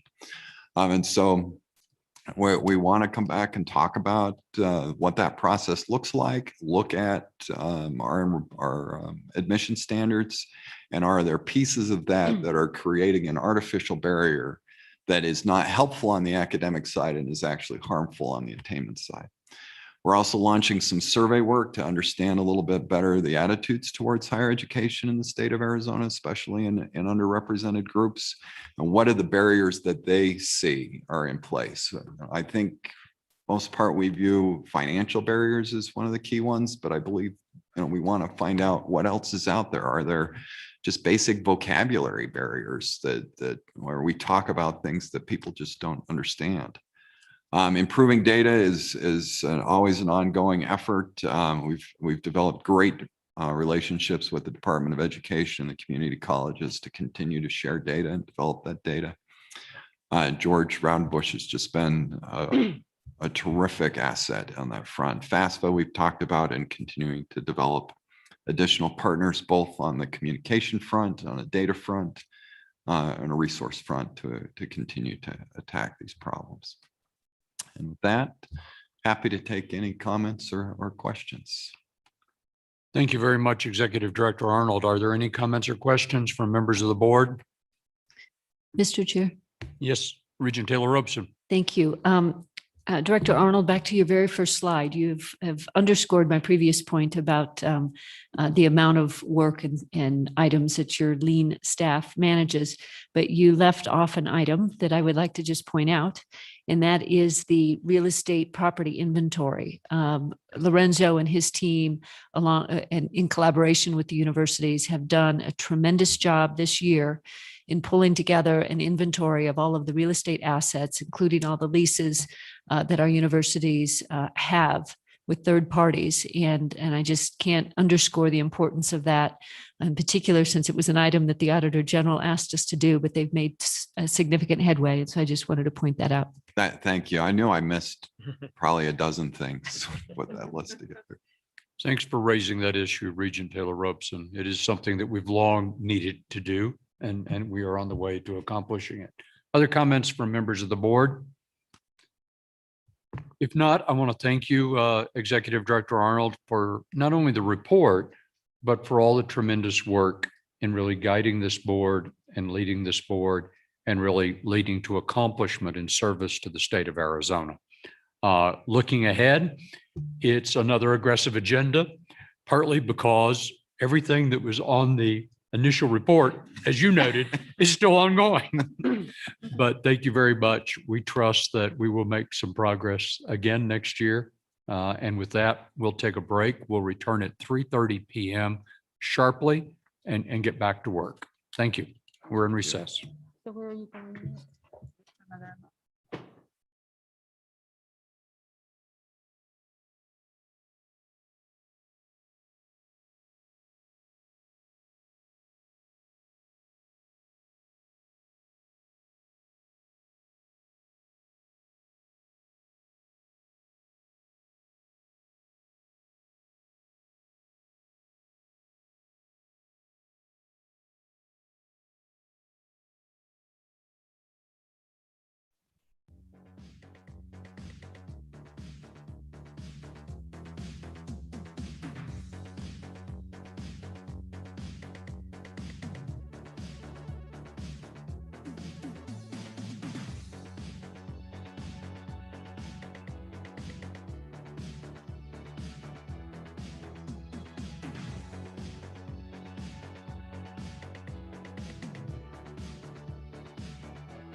what this new dynamic's going to look like, what their goals are, and how we can partner with these organizations. And so Vince Roig, who is the chairman of the board for College Success Arizona, and Rich Nickel, their executive director, are here today to talk to us a little bit about the direction they're going. So I'll turn it over to Mr. Roig. May I just say welcome, Vince. It's so good to see you here and to see Rich as well. So please proceed. Sorry to interrupt, but I just want to say thank you for being here. Thank you so much. Good afternoon, Chairman Penley, members of the Board of Regents, President Crow, President Robbins, and apparently there's a new name for President Chang, President Warrior. I love that. I want to add our congratulations for all of the things that you've done here. I started coming up to NAU in 1974. So I've seen a lot of changes up here, and many of them can be attributed to you. Just a quick introduction. Obviously, my name is Vince Roig, and I serve as the chairman of College Success Arizona. In my spare time, I also serve as the founding chairman of the Helios Education Foundation, and the balance of my time I use for retirement. The latter is a work in progress. It's our pleasure to be here today. We are here representing the enhanced organization of College Success Arizona, Expect More Arizona, and Achieve 60 AZ. Collectively, over the past several years, we have had the pleasure of working with the Board of Regents on a number of endeavors, from supporting more students in accessing and completing a degree to creating, advancing the Arizona Education Progress Meter and launching the state's attainment goal. We very much appreciate our partnership and shared commitment to ensure Arizona students are prepared to gain access and then complete a post-secondary education. As a state, we've done well in laying out and tracking important goals and indicators. But we haven't ensured that we have policies and funding to meet those goals, or that the educators have the support they need, or that every student receives equitable shot at being successful, regardless of their race, ethnicity, income level, or zip code. We need to do better. This is why in early February, Expect More Arizona and Achieve 60 program joined College Success to become a single organization working across the education progress meter goals from early learning to post-secondary attainment. This decision didn't happen overnight. The alignment was a result of a year-long thoughtful consideration among the board members, funders, and hundreds of community stakeholders who came across to give us their advice on what we should do. It is our goal that this enhanced organization will provide greater clarity, cohesion, and effectiveness, leading to a stronger collective voice for education improvement across the continuum. It has also provided a more robust platform to advance the goals outlined in the Arizona Progress Meter. I would be remiss if I didn't add a comment to Regent Duval's analysis of the competitive process and focus just a little bit on K-12 and that arena. To be generous, I think often we are ranked somewhere between 45th and 50th on almost every single item in terms of or compared to the rest of the states. This is deeply troubling. And then I also listen to folks that say, well, we have to become the national average. We have to get to there. And I think that's a good goal. That'll make us 25th in the world. Is that really what we want? I think our aspiration for our children, which is our most valuable asset, has to be set at a higher level. I have been talking about being in the top 10 of the states here. And I would hope that that would be something that we could attain. It is our goal that the enhanced organization will build public and political will for the significant education improvements, muster collective courage to ensure educational equity statewide, including low-income, rural, tribal, Latino, and Black communities. Provide and align benchmarks and program supports that can scale education improvement all along the early learning to college attainment continuum, and collect, analyze, and share research and data to influence effective decision-making of leaders in policy and practice. We are excited about the future work that this means. This summer, we will be launching a new name, logo, and website for the organization. We are also in the throes of a comprehensive strategic plan to guide the work of the organization over the next 3 years.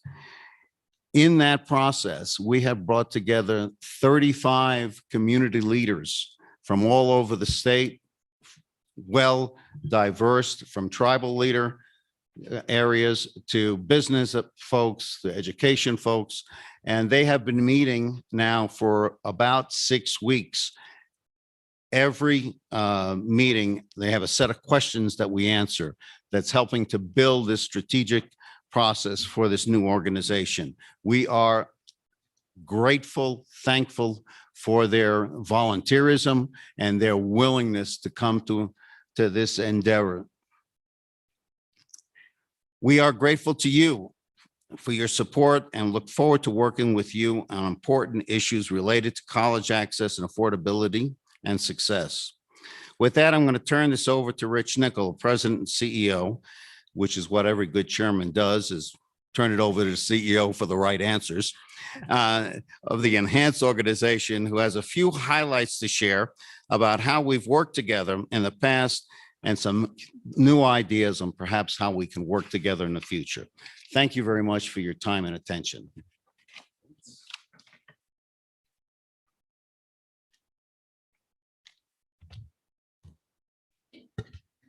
I also want to thank the Board of Regents for having us here today to talk about not just the reorganization of College Success Arizona, but also some thoughts on how, as we move forward, we may be able to continue in partnership on several items. I think Vince did a terrific job laying out some of the broad goals of what the new organization will look like.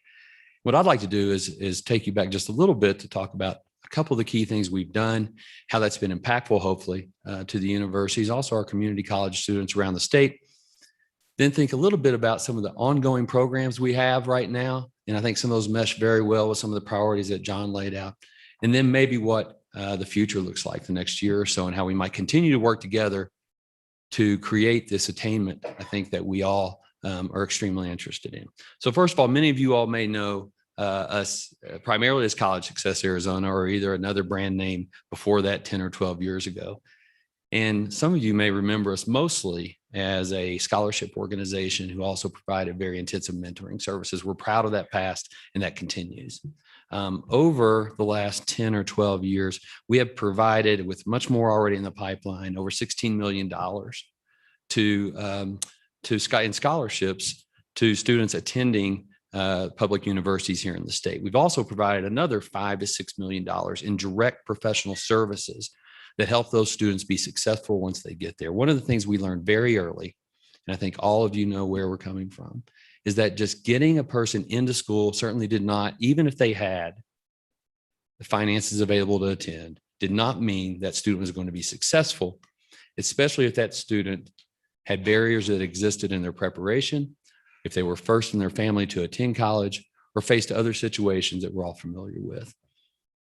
We've always provided a 4-year path to mentoring for those students.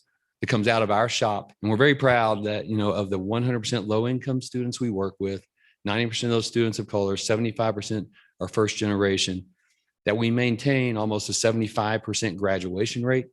retention rate of over 90% for those freshmen. And if you compare that to others who are Pell Grant recipients, those first in their family to attend, we're very proud of that number. I know the presidents here especially understand what those numbers mean for that group of students in particular. We've also created 580 plus graduates from the universities in that timeframe. Some things we have going on now, since we've certainly evolved in the last several years from being that scholarship organization, are some programs that we have that I think are very impactful partnerships with Abor schools and also students in high schools and other colleges and universities across the state. Let me mention first, and I'll keep these brief, the Adelante Scholars. This may be something that you all have not been brought up to speed on yet. Through a commitment from Helios Education Foundation, we've had access to $1 million new dollars that are going to be specifically targeted at those from the class of 2020 who were not able to enroll the year right after college. We've worked with the data wizards in Superintendent Hoffman's shop and other places to identify who those students might be who graduated but not going to immediately enroll. And we are going to be proactively reaching out to every single one of those students to advise them personally what their options are for going to a university or college in our state and providing up to $1,000 scholarships to get them restarted. This was a follow-up to the Resiliency Fund that we implemented at the beginning of COVID, when we realized that a lot of students that we had all invested in were having very tough decisions about whether they're going to be able to re-enroll the next semester, how they were going to make it through the summer. We were able to help over 1,200 students with about $500,000 of direct aid into their pockets for really anything they needed to get them through that next month or two before they re-enrolled. And we saw great success with that. So this Adelante Scholars plus the Resiliency Fund, is going to put about $1.5 million of really COVID specific relief into the pockets of students and also our universities and colleges as they work to re-enroll these folks from the class of 2020 specifically. Ask Benji, I think, is another brand that many of you may have heard of. We started this partnership in conjunction with Arizona State University, and we were lucky enough to win an initial $1 million grant to build what we think is a very high-powered and functional AI-powered chatbot dedicated to answering our high school seniors and juniors and their parents' questions about FAFSA. In the 3 years now that this has been operating, believe it or not, President Crow, it's been almost 3 years. We are now, thanks to some visionary funding out of the superintendent's shop and many others, we're going to be able to expand this statewide starting this year. Any student in our state who needs access to this tool, who needs help with FAFSA, can get it 24/7 wherever they are. And if we can't answer it through the chatbot, which sometimes we can't, FAFSA can sometimes be a tricky item. We also have second and third level support that comes out of the community, people on our team, people on the university's teams, people at Abor, people in the community colleges. They're really banding together to help students personally if the tool can't help them. And the last one I'll speak about up top here is Advise AZ. You all are going to hear through a press release probably this week that College Success Arizona and AZ Can are going to be the only new recipient of a federal AmeriCorps grant this year. And that's going to continue to be called Advise AZ. We've previously had state funding through the formula for AmeriCorps. And this year, after our third year of applying, we found out that we were going to be, I think, the only new grantee for an AmeriCorps program this year. We're going to be putting into 50 high schools around the state, many of these rural, supplementary and complementary AmeriCorps members to help those high schools better focus on college and career readiness, college culture, and building that and helping the great counselors we have in place really focus on these ideas through this program. That'll be a 3-year grant. And like I said, you should be hearing about that publicly tomorrow, but I wanted to let you guys know today that that's going to be in play. A few of the other things, and one of these I want to specifically point out because we've had over a 10-year relationship with NAU, and this relationship really took off under the leadership of Dr. Chang over the last several years with Arizona Gear Up. Arizona Gear Up, for those of you who don't know, brings in somewhere between $20 and $40 million every few years to our state to help students who are in high school or lower grades really think about what their future is.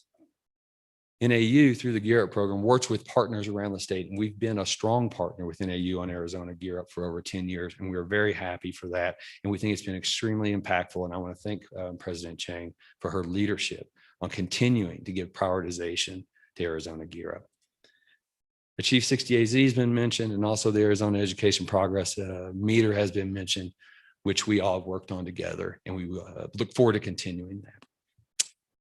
Moving forward, as I watched John a while ago and saw his priorities for next year, his first set of priorities, one thing I realized was our priorities on how we might work together, things we want to do, are almost identical. And we didn't work on that before. So as we think about the progress meter, that's really to us thinking about what is the value proposition? How do we measure that? That was John's language, right? Policy and advocacy priorities. We have similar policy and advocacy priorities by nature. We care about students and attainment. We care about the education system. I think it's a very strong opportunity for us to continue to work together, as John will call it, in the legislature. And then also these vital, critical access and success supports like FAFSA resources. How do we coordinate with Abor and the universities as we bring this important federal data from the commission, who's done a nice job with that for a long time, into Abor, who's going to, I believe, add some capacity and additional expertise to that. How do we coordinate to make an even stronger push towards this vital tool?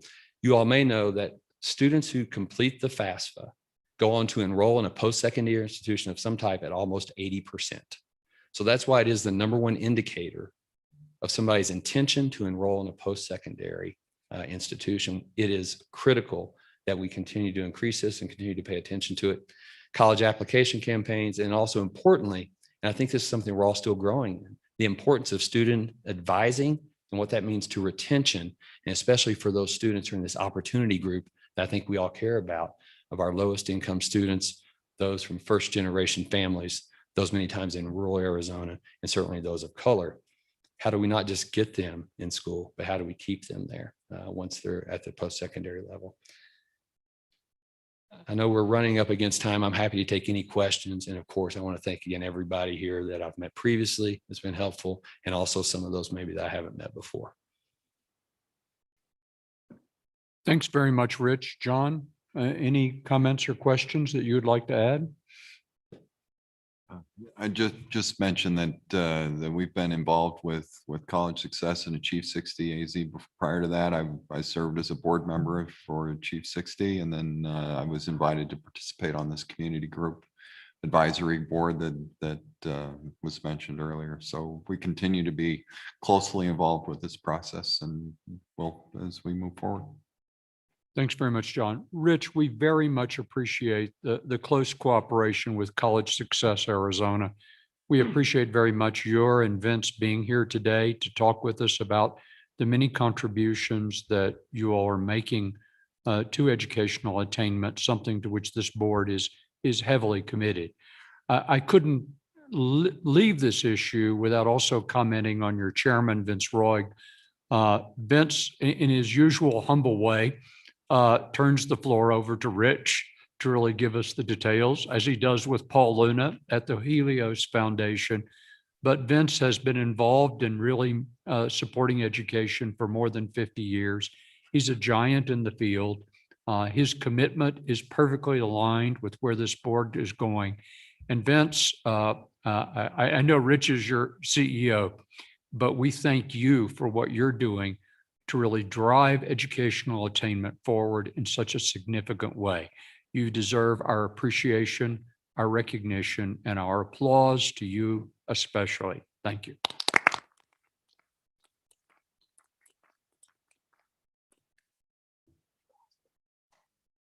President Crow.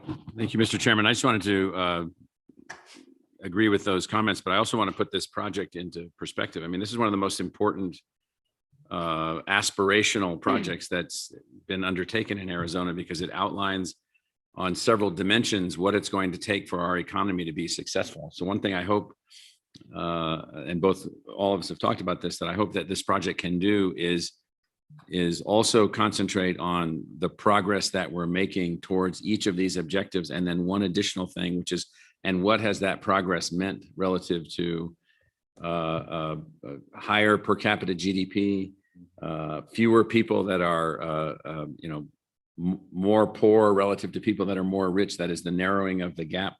How do you move everybody forward? This is absolutely essential stuff. So I hope that as you guys have voice around this, then it helps us, to work towards these goals. And so these are just absolutely essential goals on the things that we're trying to do. Thank you, Dr. Crow, for that. If I may, Chairman, we had a strategic planner many years ago at the student loan company that turned into Helios. His mantra, I've never forgotten, data wins. And so your comments are right on target. Data wins. And we need the data to ensure. We have too many folks coming to the table with their own set of facts. That's not acceptable. We have to agree on the same set of facts and then work for common solutions. We can disagree, but we need to have the same facts. So that is our goal. That's what we're working towards. And I want to thank you one more time for allowing us to be here to share our vision of where we're going and what we're doing. We're going to need your help. There's no doubt about it, because we can't do this by ourselves. So we'll be knocking on your door to see if we can solicit some of that. And just on a personal comment, Mr. Abbott, you did a very nice job at my granddaughter's graduation at the Preparatory Academy. So I'll give you high marks for that as well. Thank you. Thanks to both of you. With that, we're going to turn to a report from the Academic Affairs and Educational Attainment Committee. Regent Manson. Thank you, Chair Penley.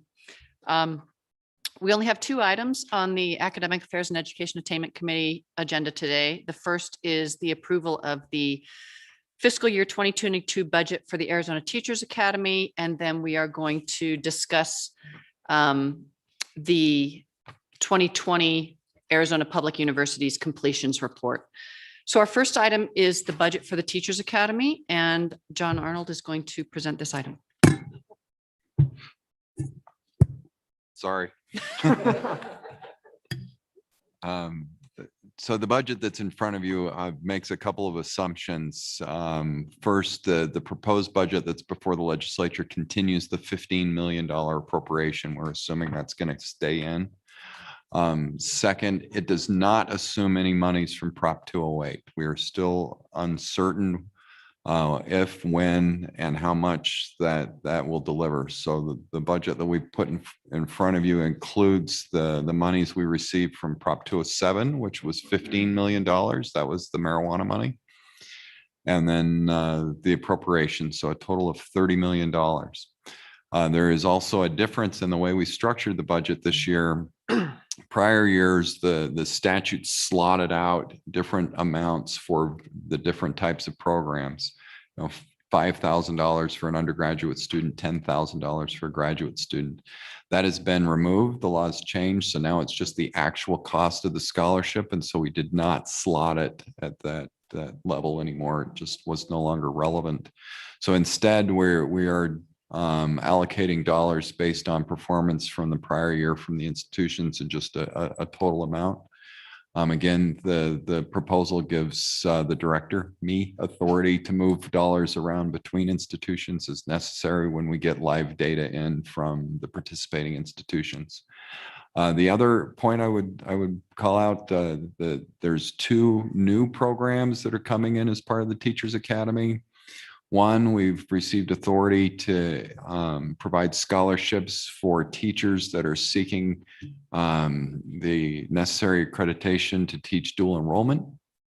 We're working with the universities to set up programs specific for that. It's a little bit unique because they'll come in as graduate students, but their goal is not a graduate degree. So we have to be able to mark them as having completed, so we don't go after them when they drop out without completing a master's degree. The second component that we've added this year is Maricopa County Community College District approached us about providing induction services for their post-bac graduates. And so they have developed an induction program that they're eligible for under the statute. And so we'll be funding those induction services for those post-bac candidates. With that, I'm happy to answer any questions. Superintendent Hoffman? Thank you, Chair Penley. And so, I can't let the Teachers Academy go without making a comment. Very exciting to hear about these updates. My only question is, for the marketing piece, will it be a continuation of the marketing we've been seeing, or are there going to be any new strategies for marketing the program? Mr. Chairman, Superintendent, thank you for the question. We suspended marketing last year because we overwhelmed the budget with demand. With additional capacity this year, we do intend to take a look at marketing. We were pretty satisfied with what we did last time, but I think there's a number of things we can expand upon, and especially and do some more marketing in Spanish. To attract those students to the academy. So we're just beginning to start working on that front, and would love to partner with the department as we go through that process. That would be great. Thank you. Thank you. Any other questions regarding the budget? So could I get a motion to approve the Arizona Teacher Academy fiscal year 2022 budget of 15 million using the same allocation methodology for the full $30 million, given that the state budget has not yet been signed? So moved. Do I have a second? Enthusiastically. Chair Penley, we have a motion and a second. Thank you very much, Regent Manson. All those in favor, please say aye. Aye. Any opposed? No. Any abstentions? The motion does pass. Regent Manson. Thank you. The final item is an item for discussion only, and that is the fiscal year 2020 university's completion report. And Chad Sampson is going to present that. Thank you, Regent Manson, Chair Penley, Regents. It's outstanding to be here with you in this room today. Today, we reached the final report of our fiscal year, which is the completions report. As this board is aware, we start in the fall with our post-secondary attainment reports. Then we move on to enrollment, financial aid, retention, research, and ultimately we end at the end of the year with a completions report. So at this point, we're able to, I'm getting a signal. Suzanne, are we still live? No, you're good. I'm just trying to Oh, okay, great. So I haven't been canceled. I will continue on. If I can go to the first bit of data, want to show this. The board office is very careful of when it aggregates data across the enterprise in the system. We do it on 3 occasions. We aggregate our enrollment data to show it to the regents. We aggregate our research data, and we aggregate our completions data. What this aggregation shows is for the past 15 years, although we only show 10 years in the report, for the past 15 years, the Arizona Public Universities have produced more degrees than the year before. This year, we are at 33,973, just under 34,000 degrees. If you see the difference there, it is 23% more degrees awarded than in 2016, just 5 years earlier. This is a good news story. It's a fun report to report out because of the tremendous effort on behalf of our presidents, our provosts, and all of the faculty to produce this number of degrees. If you look to graduate degrees, you're going to see the same story. We continue to produce more graduate degrees as an enterprise this year than we did last year. And so we want to remind that sorry, I'm getting some feedback over here, and so it's tough for me to continue on, but I want to acknowledge the graduate degrees awarded, and they're meeting the goals this year. With that, we went ahead and split it out by institution. As you can see, this is each institution over the past 5 years is producing more degrees they were in 2016. These are against the 2015 goals. As all of the regents are aware, we will be introducing 2021 goals going forward. And so these goals will change next year, and it will reflect the change as you are seeing in the university strategic plans and where they intend to go. That being said, I want to acknowledge ASU is 33%, producing 33% more degrees for undergraduates than they were in 2016. NAU is producing 22% more, and U of A is producing 5% more. With that, what we think we're seeing here is the materialization of our online degree programs. And the next slides will put that out, point that out. You're going to see we wanted to put in the online modality as driving growth. You see the on-campus growth. This includes both resident and non-resident students for the institutions. And then you look at the online growth over the past 5 years. It's worth noting that the online growth is significant at all three. Then obviously the volume is very different, but there is online growth at all three institutions. The online growth also drives a differentiated outcomes for resident students and non-resident students. Degrees awarded to non-residents are currently outpacing awards to resident students. We do see growth in the resident student, but it is, as you can see from the trend line at the bottom there, the mix is becoming quite different over time, over the last 5 years.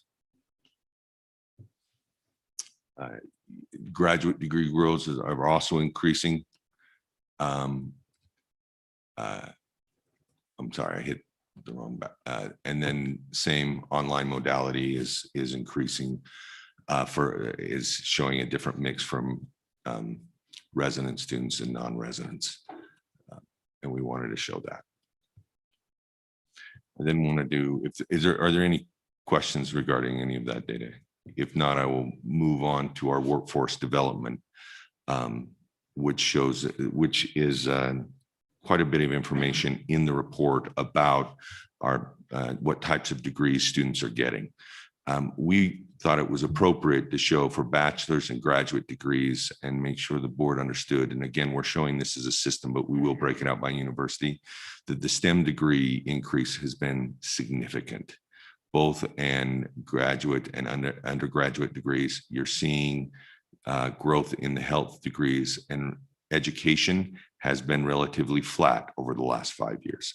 That is, however, this is not showing Arizona Teachers Academy graduates. This is shows part of the policy change for that and the need for it. This is broken out STEM degrees by university, health professions, related degrees, both for bachelor's and graduates.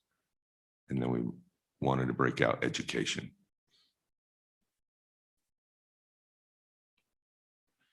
Then I wanted to put the last slide of our presentation, which is regard awards by race and ethnicity. Again, we aggregated it across the enterprise, but you can see the difference and the success that has been had from 2016 to 2020. So just in the last 5 years, you've seen almost 30% growth in Black and African-American degrees awarded, 40% growth in Hispanic degrees awarded, almost 50% growth in 2 or more races. Two items to point out is a non-resident alien. That is the federal definition for international students. So if you look, international students has seen significant growth over the last 5 years in the number of degrees awarded. And Native American students, we awarded 416 bachelor's degrees as an enterprise to Native American students, but there was 0% change over the last 5 years. With that, I would encourage all the board, please, to take a look at the college completion report again. All of this is broken out in much more detail across modalities, program levels, and demographics in the report. With that, I'm happy to stand for any questions. So do we have questions or comments from Regents or President Chang? I just have a comment that I would encourage the board to dig into the 2 or more races. What we've seen on our campus is that many of our Native American students will disclose more than one race, as well as our Hispanic students. Regent Manson, President Chang, that is true. We've actually noted that for a number of years. I probably should have noted that in my remarks, that we're seeing that.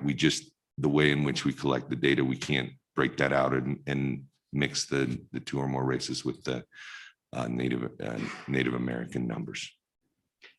Thank you, Chad. Chair Penley? Oh, thank you very much, Regent Manson. Chad, this is always an important report. Thank you for completing it, you and your staff. It gives us valuable information. But I want to thank you for something different in what you've done in this report than I usually do. And that is, you noted at the beginning that you generally don't aggregate across the 3 universities.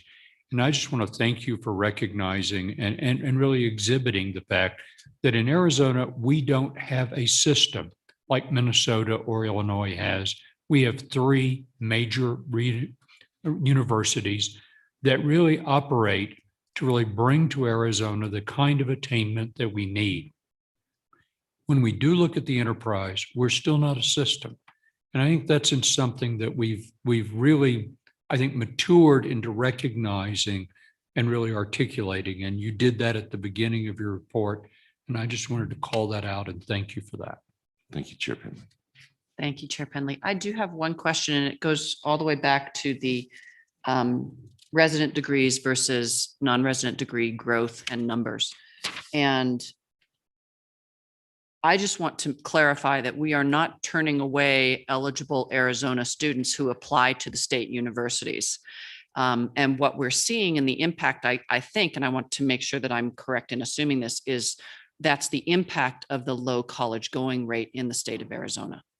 And so our job to reach our attainment goals in this state is to access and ease the path for those students who are currently choosing not to go. And that's a relatively large population. Our college going rate in this state is quite low. And I think that's what you're seeing in those numbers. Yeah, Chair Planey, Regent Manson, you're correct. And you're seeing the phenomenal growth in our online programs across a number of states. And both of that is playing in there. So we have seen some resident growth in the number of degrees awarded, but it's nothing compared to the growth of non-residents if you've seen. So the mix is changing, but that doesn't necessarily mean that that the universities are failing in their efforts to educate resident students. And I hope I did not convey that. No, I just wanted to clarify that. President Crow, you had a comment?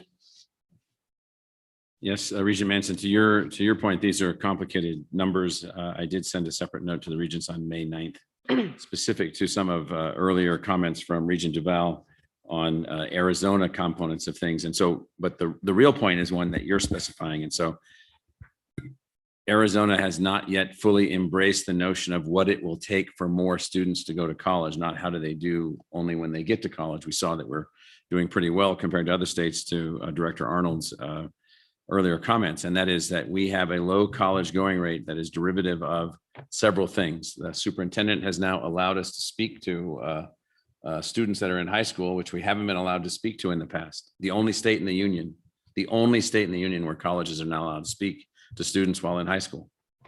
No longer the case. So we just took care of that. We have, we're one of 5 states with no substantial state-based financial aid. We're one of a handful of states that have no guaranteed admission upon the completion of a high-level grade point coming out of high school, where you don't have to worry as much about tuition. I will tell you, based on our present financial structure, that's not something the universities can finance on their own. That's going to require the people to finance that. And we know, based on survey results, that the people will finance that if they're asked. But they have to be asked for the right thing. The earlier comments on the FAFSA form. So Arizona, I think, is 49th in FAFSA completion. Something like that. That's an outcome of the fact that there's something going on in the high schools. There's something going on in the federal forms. There's something going on. And so all the access resources to go to college, Pell Grants, federal loans and so forth, are not even being applied for because you can't get them unless you fill out the FAFSA. And then the last point that I'll add, and that is we do have to look at what are the admission standards to the university. So we have a gap that most states don't have. We have a gap where in most states you can go to a public university with a grade point of 2.5 or above, 2.25 in some states, not in Arizona.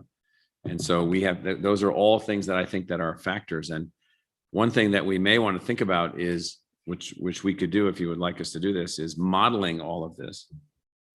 So if we made this much change here and this much change here, if we spent just this much more money here, not just a model of how many people would go to college at that point, what would that do for the economy? Mhm. So what would be the actual return? And so Regent Manson, under your chairpersonship, your chairship. Sounds lovely. Yes.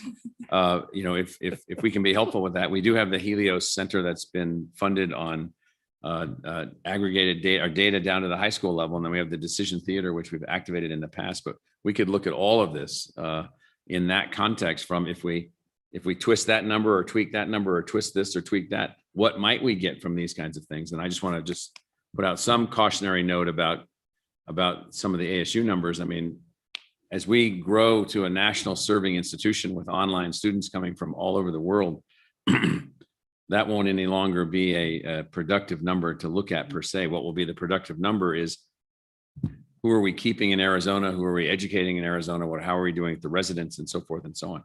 That's a useful number, but it's not a number that's going to affect what we're doing necessarily from a policy perspective. So those are my comments. Thank you. I appreciate that. We will be having a discussion about modeling. So that concludes, unless there are any other questions, comments from the board, that concludes the academic affairs portion of the agenda. Thank you, Chair Penley. Thank you very much, Regent Manson. At the close of every meeting, we provide the student regents a few moments to provide a report. I'm going to turn to Regent Rusk here. Normally, Regent Dave would be with Regent Rusk, and this is Regent Rusk's last meeting. And what Regent Rusk has done is really insist that these reports really address a substantive issue. And he and his colleagues have worked on the issues of food insecurities. And so Regent Rusk, I'm going to turn to you for your report at this time. Thank you, Mr. Chairman. I'd like to point out the reason that Regent Dave couldn't join us today is not because he did not want to, but instead, appreciate it, thank you. Instead, he's in Rome enjoying pasta and having the time of his life. So he wanted to be here with us today, but he has left me with the privilege of presenting this all to you today. I'm excited to be here in person to discuss what the work that we've gone through in this past year, probably a year and a half actually, in creating the start of the infrastructure for one of the most pressing issues across the nation in terms of retention, attainment, and enrollment for students into the universities across the nation.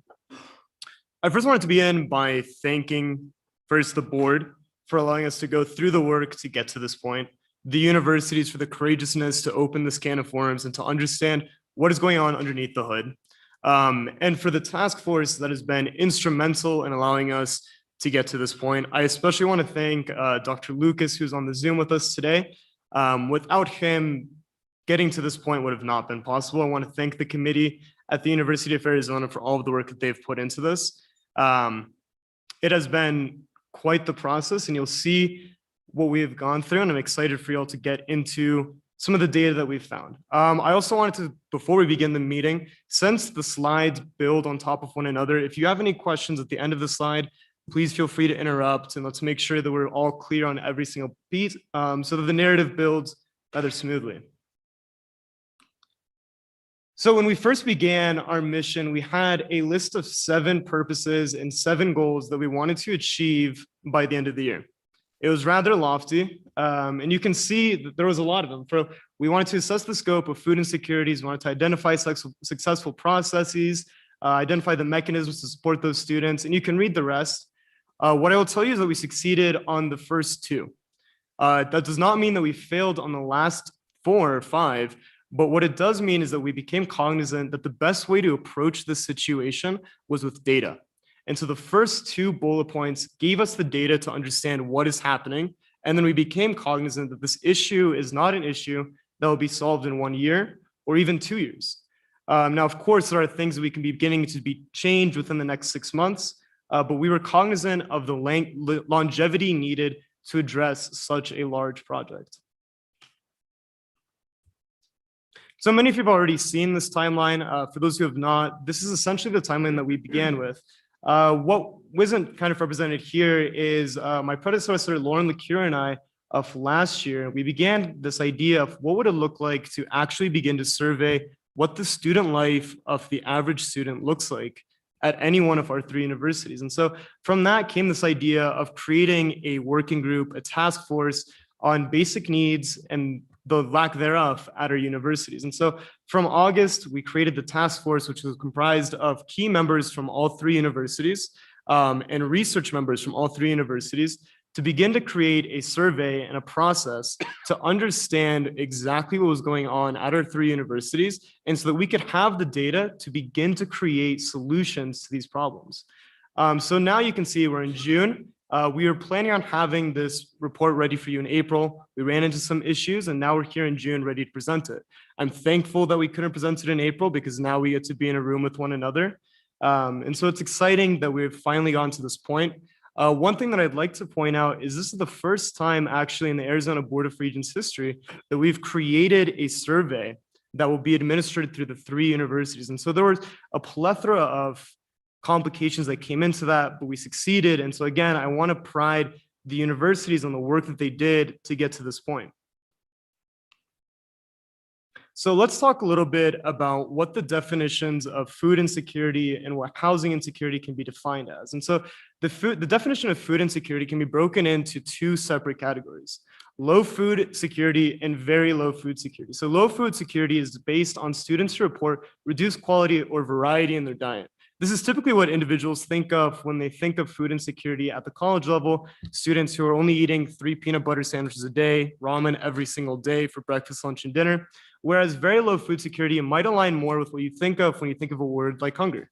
Students who are actually having disruptions in their eating habits and disruptions in their ability to actually eat day to day. So on the right, you can see some of the questions that we actually asked. So this is based on the USDA Economics Research Service. So this is already a quantifiable metric that is used at the national level. And so questions that we asked were: the food that I bought just didn't last and I didn't have money to get more. Often true, sometimes true, never true, I don't know. I couldn't afford to eat balanced meals. In the past 12 months, did you ever eat less than you felt you should? Ever go hungry or didn't eat because there wasn't enough money for food? Ever cut the size of your meals to skip meals? And then if you did, how often did this happen? So if you answered yes to the first 2 questions, you'd be put as low food security. If you answered 5 or 6 affirmative responses to those questions, you're placed in very low food security. Just so we have an idea of what the responses mean when we start digging into the data itself.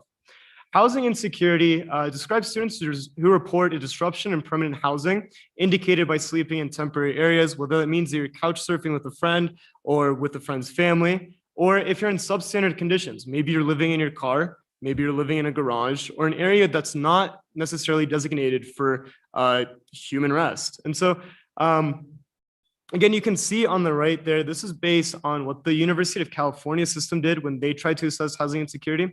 Food security is a lot easier to explain because we have that definition from the USDA. Housing insecurity is still a highly debated topic as for what qualifies housing insecurity. And so the definition is a little bit more nebulous, but this is the definition that we as a task force chose. So before I get into the data of the 3 universities in Arizona, I wanted to make sure that we framed our survey data in the context of the nation for 2 very important reasons. One, many universities are cognizant that this is an issue around the nation. Food and housing insecurity is not endemic only to Arizona, but what is unique about Arizona is the fact that we have taken the courageousness to attempt to solve this issue. And so when we look at what the national trends look like, we can see that this is from the Hope College Center, which is the survey that ASU administered to their students, and we'll get into that in a little bit. This is one of the biggest coalitions that's tackling this issue of food and housing insecurity. And so they have data from 123 colleges across the United States. Besides them, only about 31 quality studies of campus food and housing insecurity have been done. This shows how far Arizona is coming in being a thought leader and accessibility for students in our own state. And so the last 2 points, when we think about food and housing insecurity, are rather intuitive, that housing and food insecurity have strong statistically significant relationships with college completion, persistence, and credit attainment, and that researchers also associate basic need insecurity with self-reports of poor physical health, symptoms of depression, and higher perceived stress. And so when you think about the average student who might be food insecure or housing insecure, instead of focusing on the tests that they might have in calculus, what they're worried about is their exams that are coming up. And so this increase of stress has a negative impact on their mental health, which has a negative impact on their GPA, on their ability to retain, on their ability to be attained. And so this is why it's so important to the universities, is that we see that this is one of the ways that we can begin to eliminate systemic barriers that prevent students from coming to our 3 universities. And so the number that we're looking at, the national trends show that it's about 42% of 4-year college students are food insecure, with 18% having that low food insecurity, which is the less severe definition, and then about 24% of students who report with the very low food security. So let's start talking about our surveys. And so between the 3 universities, we had some differentiation in the ways that the survey was administered. The things I'll be pointing out here, the ones that are important, is that the Arizona State University used the Real Hope College survey, the collaborators that I spoke of just 2 slides before. They had already disseminated that study. And so doubling up on using the surveys, particularly in a survey-heavy year, such as COVID, seemed to be reductive and unnecessary. And so ASU still use the Real College survey, but we were able to crosswalk many of their data points into the data points between U of A and NAU. ASU also included their online students, whereas NAU and U of A did not include their online students. NAU and ASU did a sample survey instead of a census survey. U of A chose to do a census survey. And so later on in the presentation, we'll be looking at some of the University of Arizona's data.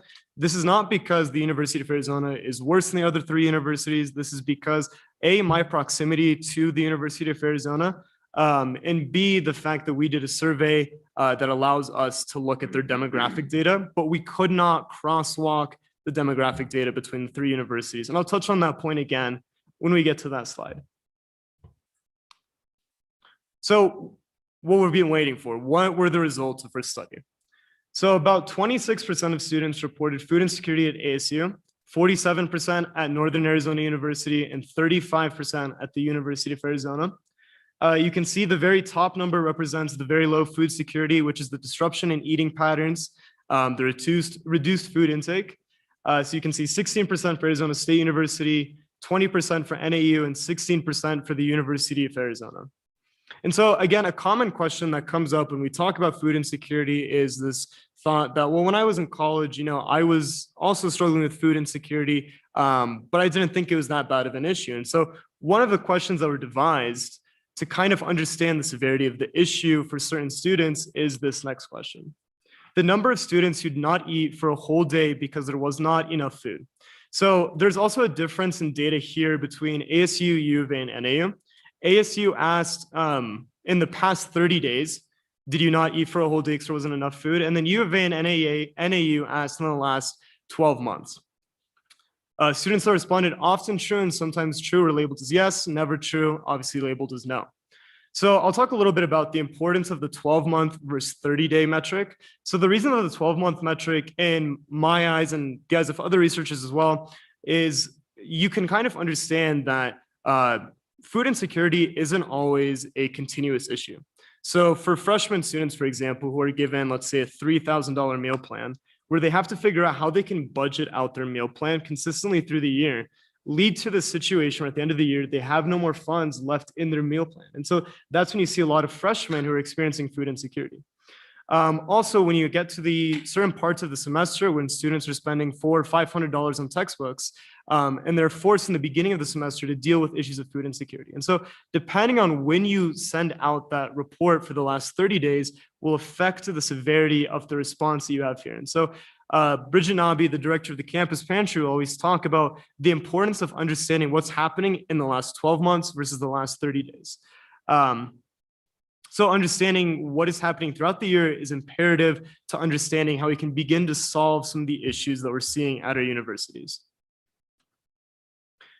Next, I want to talk a little bit about the demographic differences. So as you can see on the left here, Pell recipients have food insecurity issues at about 50%. So oftentimes individuals will say, well, they're already having the scholarship. And the issue is that the Pell Grant has not kept up with the rate of inflation at the universities and with the increased cost of living at our universities. And so those students are still experiencing pretty significant food insecurity issues. And again, this is somewhat representable across the 3 universities. We're showing the University of Arizona because of my proximity, but you can expect similar data points across the 3 universities. You can also see that Pell recipients are experiencing more difficulties in housing insecurity. Our LGBTQ community is experiencing higher rates of food insecurity and housing insecurity. And then the last two, the bottom 2 is our employed students are experiencing food insecurity at 35%, housing insecurity at 9%. When you flip the question of how many food insecure students are employed or actively searching for work, you see that 53% of food insecure students are actively employed and about 30% of them are searching for work. So 83% of students are actively working or actively seeking work. Then on the right, you can see the demographic differences by race.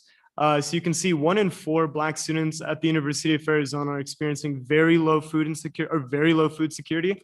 And then you can read for yourselves the different demographic representations on the right there. So we also understand that food and housing insecurity is predominantly an issue in our student populations of color. Moving on to housing insecurity. You can see here again, the data is less nebulous. There's only one definition for housing insecurity. And so at ASU, you have about 14%, 19% at Northern Arizona University, and 8% at the University of Arizona. So this slide's really, really important for a couple of reasons. One, it's explaining to us why did students not receive or seek help at the University of Arizona. This is pretty applicable across the 3 universities again. Number one for food insecurity was that I did not think I was eligible. And so we in Arizona already have the opportunity for students to apply to programs such as SNAP. And so this year, the University of Arizona actually sent out an email to their students, and this was after the survey, sent an email out to their students at the University of Arizona that showed if they were eligible for SNAP, here's a certificate where you can say, I am eligible for SNAP, and it makes their process in getting enrolled in SNAP, which is otherwise known as food stamps, that much easier. And so the other one is that I did not know one existed. 40% of students, they did not get help because they didn't know that something like the campus pantry existed at the University of Arizona. And so there are some really easy solutions. Not all of the solutions to food insecurity and housing insecurity are solutions that are expensive. Some of it is communicating to our students more effectively, explaining and marketing the campus pantry. So when the campus pantry first began, for example, it was seeing about 50 students a week. One distribution a day, 50 students a week. My junior year, when I worked at the campus pantry, they were seeing 1,000 students per week at 3 distribution days with 6 tons of food coming out every single week. This was over the process of about 5 years. And so as we explain to students and as we communicate and market to our students the availability of these resources, we'll see actually a lot of these food insecurity numbers continue to drop. And so we are seeing already that we have resources for students. It is just a factor of whether or not we can begin to market these resources to students. It's a factor of whether or not we can begin to explain to students how to apply for benefits that already exist and are already available to those students. And then also at the bottom, you can see I did not have transportation was applicable to about 11% of students. The University of Arizona is a food desert. And so to even get to your groceries, the nearest grocery store is nearly 2 miles away. So expanding our ability for transportation for students to get to the grocery stores, to use their benefits, is also rather imperative to how we can begin to deal with issues of food insecurity and housing insecurity. Again, I want to point out that when we think about this issue, this is not a solution, or this is not an issue we will have solutions within the next 6 months. But what we can begin to do is create communities and committees to begin to understand these data points, to dig further and to understand them. And so when we get into the academic success of our food insecure students, and so we do not yet have the comparisons between the GPAs between food insecure students and non-food insecure students. That will be in another report at another time. What we do have is some of the best practices and studies of what are the academic success of the very food insecure students. So the 20%-ish of the very food insecure students in our state.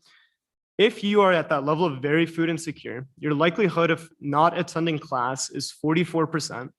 Your likelihood of refraining from registering or withdrawing from courses is 29.2%. And this is from a study of urban universities. So there is some difference here, to be very transparent. However, we can kind of understand that this is somewhat of a national trend. And so we can also see that this is an issue of retention and attainment, which is why it is so important to us as a university system to tackle this issue and allow more students to come into our universities. So if you've heard Nikhil and I ever speak about the economic impacts of attainment, you've probably heard us talk about this report from the College of Success Arizona, which was great to hear from them earlier today as well. So this was a report done in 2016 that said if you only matched the attainment rates between race, just by doing that alone, you would double the economic value of the Arizona economy. And so when we think about issues that are predominantly affecting students of color, we can see that the economic return on investment is significantly higher, since creating that level of equalizing of attainment returns at such a high level for our economy. And so when we think about investing into this situation as well, we can see that from the last slide, this has a huge impact on the ability for students to be retained and attained, but also the fact that this can show that if we begin to work on these issues, we can use that as an enrollment tool as well. For students that never believe that they could go to university, if we say that we will take care of you at our universities, that you who have a dream to become a doctor, to become an engineer, it is possible at our universities, we can begin to enroll students who never believed that it was possible. And obviously we'll see that reflected in the economic impact in the state as a whole. So what were the conclusions and recommendations? The first one is to develop a basic needs committee on each university campus. And so the board itself has quite already such a significant agenda to work through every single year, as you saw within Executive Director Arnold's presentation. And so having the universities understand what is going on in their campuses through these committees, through digging through more data, and then creating an annual report to the board, that last bullet point, regarding their efforts and activities to assess and alleviate student food and housing needs, will create the sustainable infrastructure that we as a university system need to deal with such a nebulous issue. Second is developing a communication plan and portal dedicated to demonstrating and detailing initiatives taken by the universities.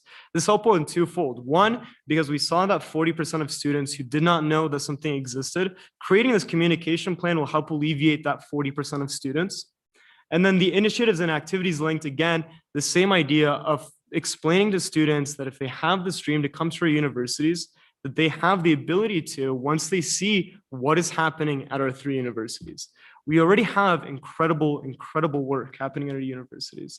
It is on us to explain to students that this work is happening, that they can come to our universities, that we will ensure their success. And so we as a state in Arizona have this incredible opportunity to really be thought leaders in accessibility, to be thought leaders in ensuring that students who have had dreams of any kind, regardless of the zip code, regardless of their economic impact of their parents, regardless of race, ethnicity, whatever the case might be, that the 3 universities of Arizona are here to ensure that their success will be promised. And so with that, I'll hold the floor to see if there are any questions from the regents, universities, comments, anything of the sort.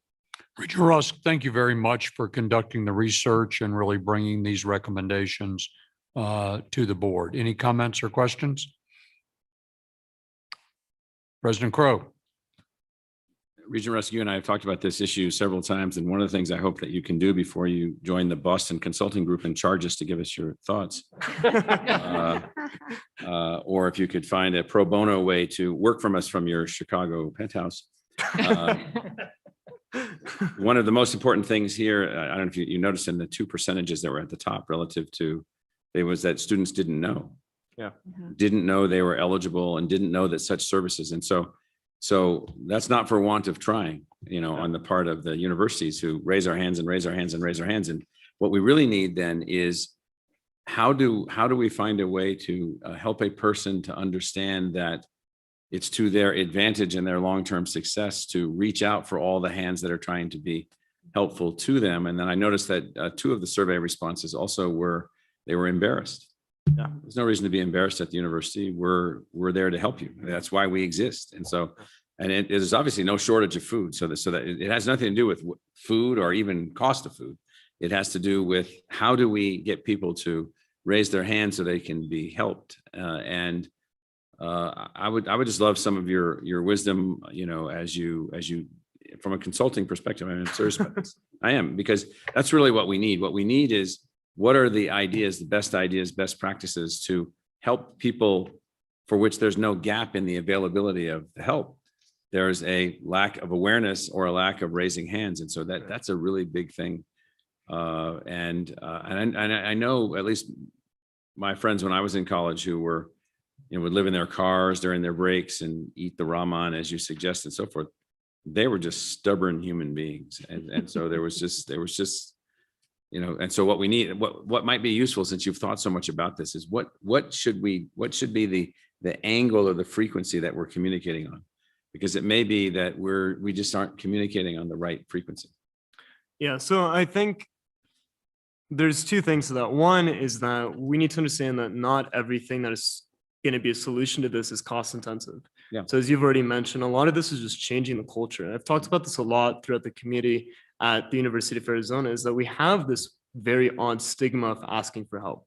And so bringing this sort of situation to the Arizona Board of Regents, explaining this is a priority to a university system, destigmatizes the situation, allows for this new culture to take hold, where they see, well, if the university presidents are speaking about the fact that they know the students are food and housing insecure, they are willing to help them. It destigmatizes it. It creates a culture by which we can encourage students to get help. We can encourage sustainable change.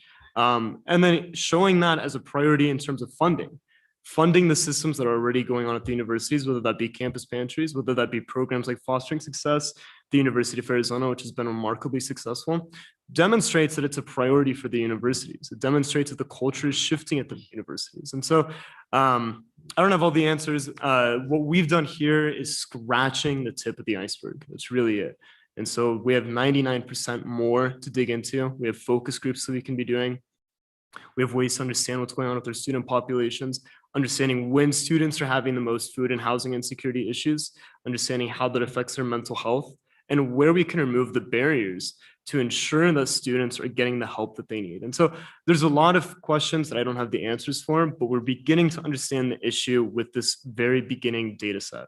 Any help that you can give, meaning you also are not authorized to forget about us or to forget about this project. And so in about 9 weeks, I'm going to be on a stage, and in the room will be, no joke, more than 14,000 first-time, full-time, first-year students at ASU coming in right out of high school into one room. We bring them all into one room. And the last thing that I say in each of those meetings is, if you have anything that you need, raise your hand. Yeah. Ask anyone that works here, anyone at the institution, raise your hand. Custodian, faculty member, secretary, police officer, whoever, raise your hand. And so we got to find out how to get people to feel comfortable doing that, because it is unlike high school. We do have all these assets. We have all these things that don't exist in high school, because we have one objective: the graduation of the student, the success of the student. Absolutely. Thank you, President Crow. I think you've raised an important issue. He's given you an opportunity, Regent Rusk, post your role as regent, to provide that sort of advice to the presidents. Thank you very much for your report today.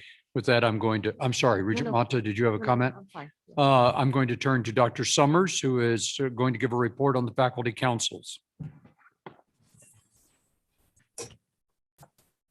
Thanks, Chair Penley. Can you all hear me okay? Yes, we can. Please proceed. Excellent. Thank you. Good afternoon, Regents, Presidents, Abor staff, and guests. Representatives from University Senate leadership from U of A, ASU, and NAU met to discuss several issues of shared concern among our respective faculties at Arizona's public universities. We held our Arizona Faculties Council meeting yesterday and this morning via Zoom. We were joined by Dr. Helen Baxendale and Dr. Mark Denke from the Abor office, and we are grateful for the valuable insights and information they brought to our conversations.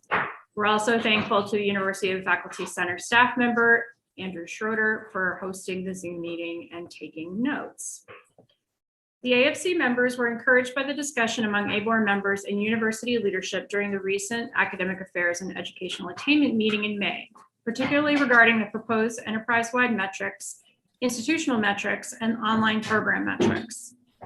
The Arizona Faculties Council discussed institutional metrics for research expenditures and student retention, and had a vigorous debate regarding the proposed online metrics that make reference to the tenure status of the instructor.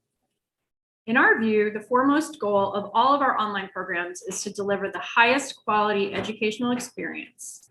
We believe it is the full-time faculty status, not the tenure status, that is the important metric here.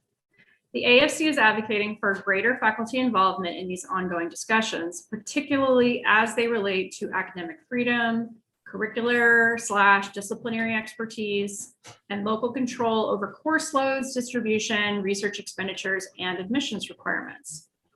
Accordingly, we agree that academic unit heads and their faculty should have the latitude to assign qualified instructors to teach our classes as they deem appropriate, regardless of career track or tenure track status. In another example, the issue of student retention is an ongoing challenge at all three universities. ASU, U of A, and NAU admit Arizona students who are struggling with academic disparities compared to their peers, challenged by issues of mental health and welfare, and are housing and food insecure. Findings of the Basic Needs Survey overseen by Regent Rusk and the Tri-University Basic Needs Task Force are striking.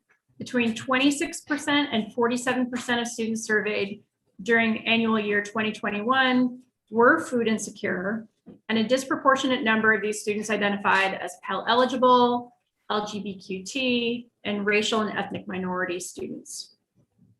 We are incredibly grateful to Regent Rusk for shedding light on the needs of food and housing insecure students in Arizona and its correlation with academic success. While our institutions already provide students with critical assistance, we hope to see heightened commitment toward meeting basic needs, and we pledge to support these efforts. Regarding today's board agenda, Arizona Faculties Committee members are very encouraged by the increase in state appropriations for fiscal year 22 budget relative to the fiscal year 21 budget, and are grateful to the university presidents for making these budgets without undergraduate tuition increases. However, this means that any additional increase in budget lines must be derived from increased enrollment, which places additional teaching-related stress on faculty. The AFC members are enthusiastic about university plans to increase salaries of faculty as well as hire more faculty to meet these needs, particularly since the AFC is concerned about general retention of teaching faculty. For example, of the 93 faculty who voluntarily terminated their employment at the University of Arizona in fiscal year 21 for reasons other than retirement, over 50% were career track or non-tenure eligible.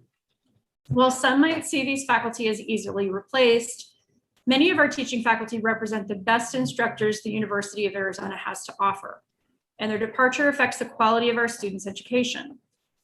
We encourage our senior leaders to allocate budget lines and incentives like multi-year contracts to retain high-quality faculty, especially those on annual contracts who are consistently looking for job security, or for multi-year contracts, or for tenure track lines at other universities.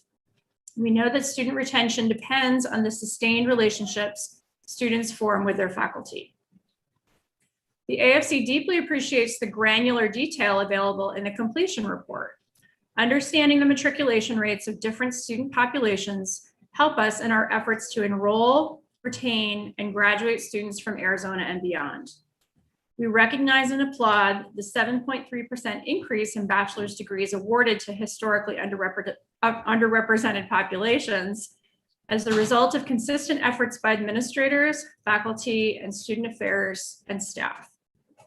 However, the number of degrees awarded to Native American students remains stagnant, and we urge the board to work with the institutions to increase attainment for these students. Our institutions are located on and among Native American homelands, and we recommend a meaningful and consistent effort to serve Native communities and Native students. This means we increase the visibility of these groups through the following recommendations. Number one, meaningful policy, planning, and initiatives that serve students and invest in the communities they come from.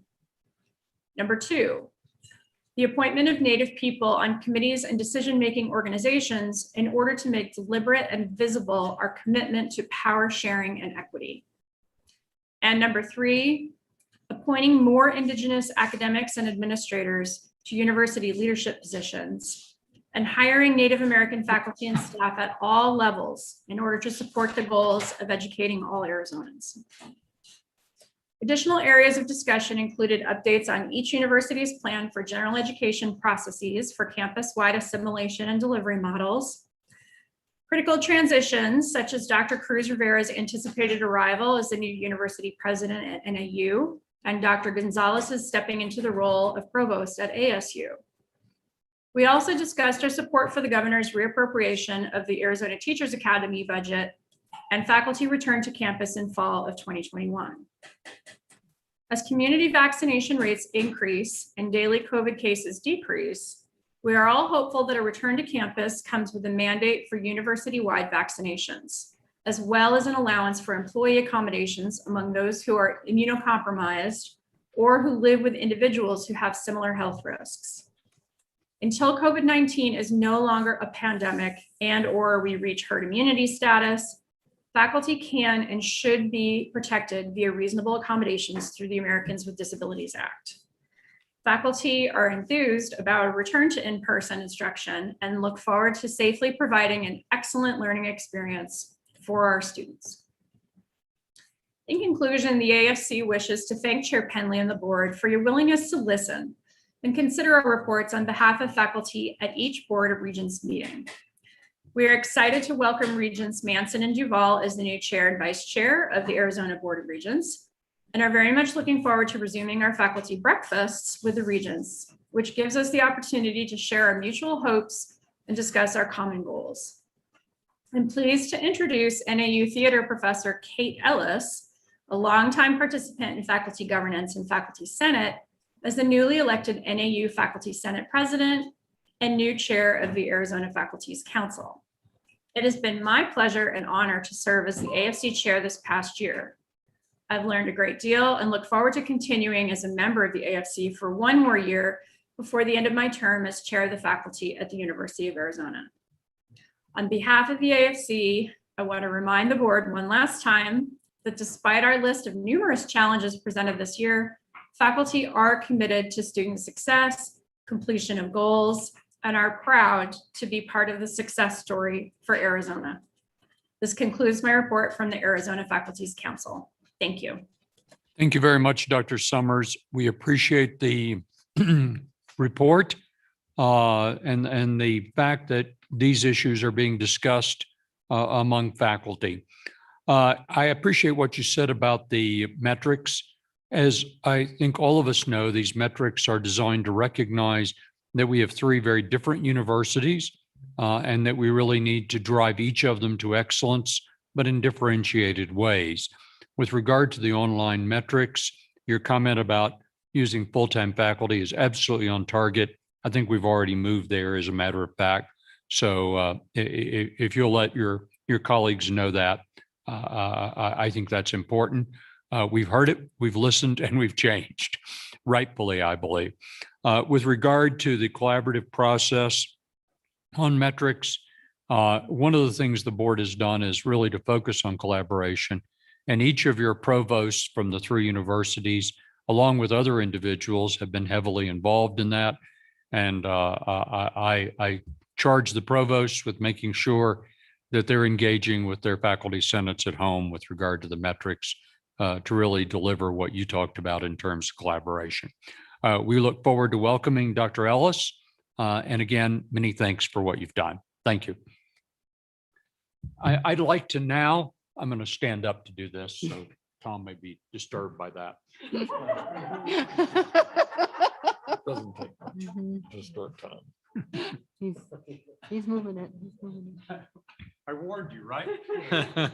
You're walking with me over here. Regent Rusk, as I've noted already, is ending his term, his 2-year term as a student regent. This has been I think, a valuable part of what this board has had in terms of student regents. Student regents bring a very important perspective. After all, it is this educational mission for students that really matters to all of us and to our presidents and to the 3 universities along the way. But what Regent Rusk and his predecessors have done is go beyond just merely being a representative of the students. They've been, as we have charged them to do, a member of this board, a regent, addressing all of the important issues of this board. At times, Anthony Rusk has been challenging. He's posed difficult questions. He, after all, is a Flynn scholar, someone who's very bright. But what you may not know about Regent Rusk is that he has very, very strong values. You've heard that in the food insecurity report. What you may not know is his values have also driven his selection of a career subsequently and the particular company he's working for. I respect enormously, Anthony, the values that I've come to understand in the very brief times we've had a chance to talk. Were it not for occasionally meeting you in person, I fear I wouldn't even have known those things. And I regret that your year has been the pandemic year. But hey, it's been a pandemic for all of us. On behalf of the board, I offer you these gifts, our best wishes in your career and great success. Thank you. Thank you.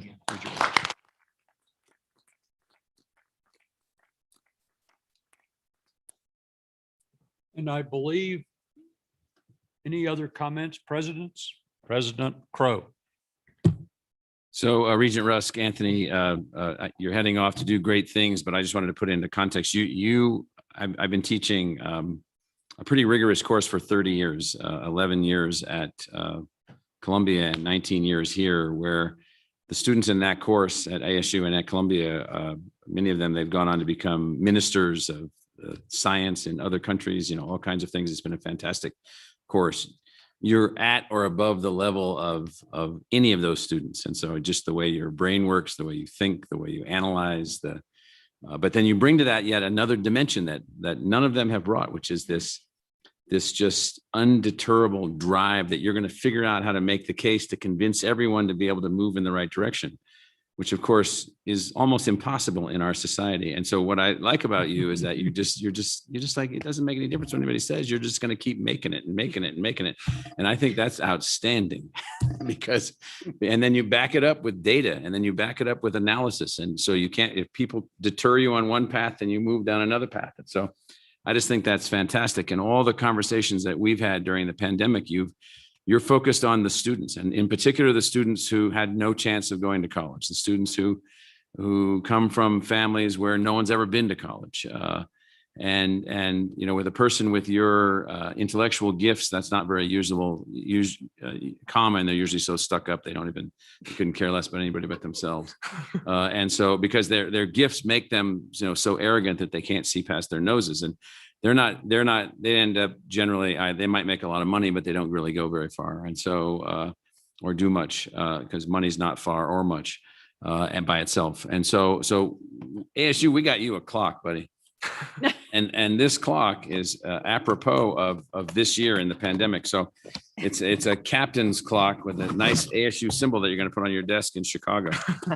But it goes with the waves here. It moves with the waves. And so this has been a very dynamic year, a very wavy year, you know, big waves. You heard us talk about waves and so forth. So Anthony, you're going to do great at Boston Consulting Group. You're going to do fantastic when you go to graduate school. I have a wager that you're going to graduate school and that you do well at that. So you can't let me down, and I need to make all that money from the bet. And so, Anthony, I'll come over to shake your hand. You've been a fantastic regent. Thank you. And fantastic, not just student regent. So I'll bring your clock. At ASU, we talk a lot about you. Russ up to.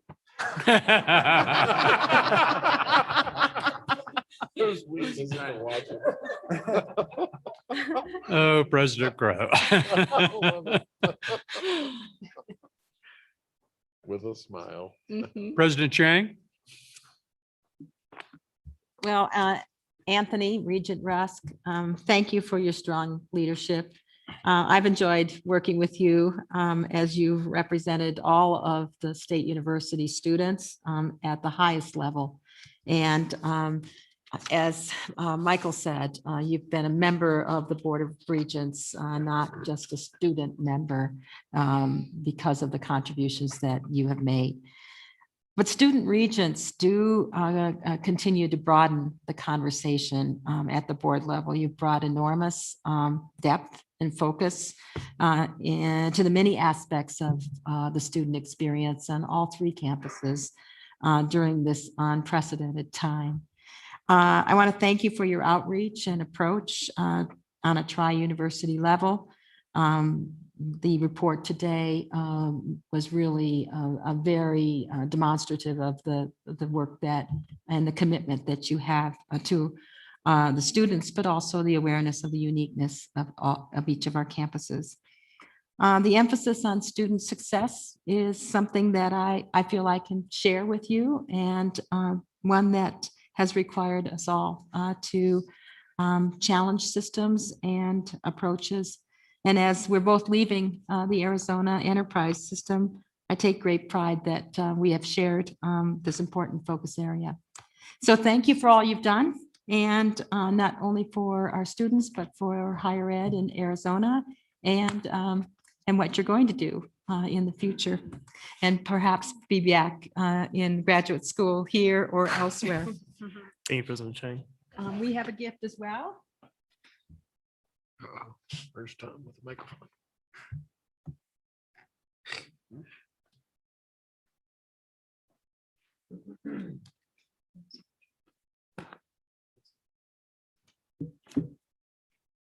Thank you, President Chang. President Robbins. Well, Regent Rusk, I get to finish this out. I think we actually met probably 3 years ago, and I was immediately impressed with your incredible intellect, but not only your IQ, but your EQ. As you sat with me in these marathon sessions discussing general education, and from those meetings around our strategic plan, I can say, from my standpoint, you would have to confirm, we became friends, and I've learned so much in the 4 years that I've been at Arizona. And I have to say that just like I did in 30 years of doing heart surgery, I learned more from my trainees, and I've learned more from students at the University of Arizona than probably anyone else. And you are right at the top of the students that have given me incredible advice and given me a view from what it's like, really what it's like for the students. I always used to tell residents when they'd go around and try to decide where they were going to do their training, talk to the residents, talk to the students. They'll tell you the real story. And I greatly appreciate you telling me the real story, and all the advice you've given me, and the leadership you've shown at the university, not only at the University of Arizona, but this was our meeting was before you were selected as a regent. And just that you had the energy and the passion, as your report illustrates to everyone who's tuning in, and all the regents know this from working with you in the past 2 years. Your intense passion and your compassion for students, particularly the underserved students that we get an opportunity to serve. So I too, President Crow and I have talked about this. I'm betting on the over on the graduate school, and that it won't be just 1 degree. It will be more than 1 degree, as you and I have talked about. We're even betting on the actual schools. Yes, yeah. But he said, I can't decide, should I get an MBA or an MD? Why not both? Do both. So hopefully you'll come back to visit. I'll certainly come visit you in Chicago and stay in touch. But I can't tell you how proud I am to have had the experience of working with you and learning from you. And I know you're going to go on to do remarkable things in the future. So we too have the University of Arizona block of glass to give you that I hope you will put the clock on for ASU. Post-pandemic, the glass is worth $1 million. This one is actually a diamond.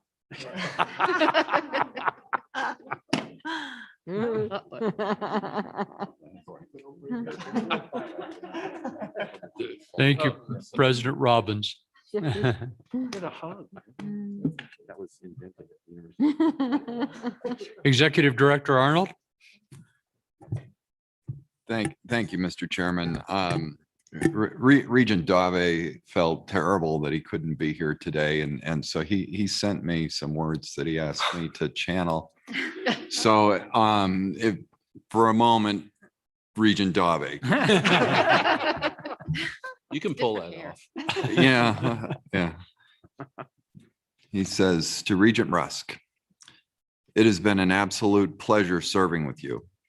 From the moment I joined the board, I have been inspired by your passion for basic needs and your willingness to speak your mind and fight for the students you represent. The time you have spent mentoring me has allowed me to become a productive member of this board in a short time frame, a challenge that every student regent faces.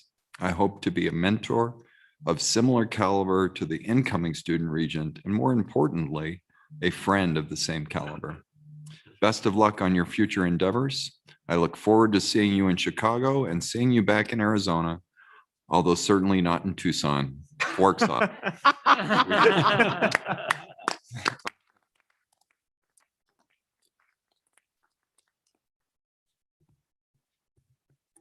It's been a pleasure, Regent Rusk. Thank you, Anthony, for all that you've done for us, for the questions you've asked, for the insistence that President Crow described. We wish you enormously well in your career. We look forward to your returning to Arizona one day.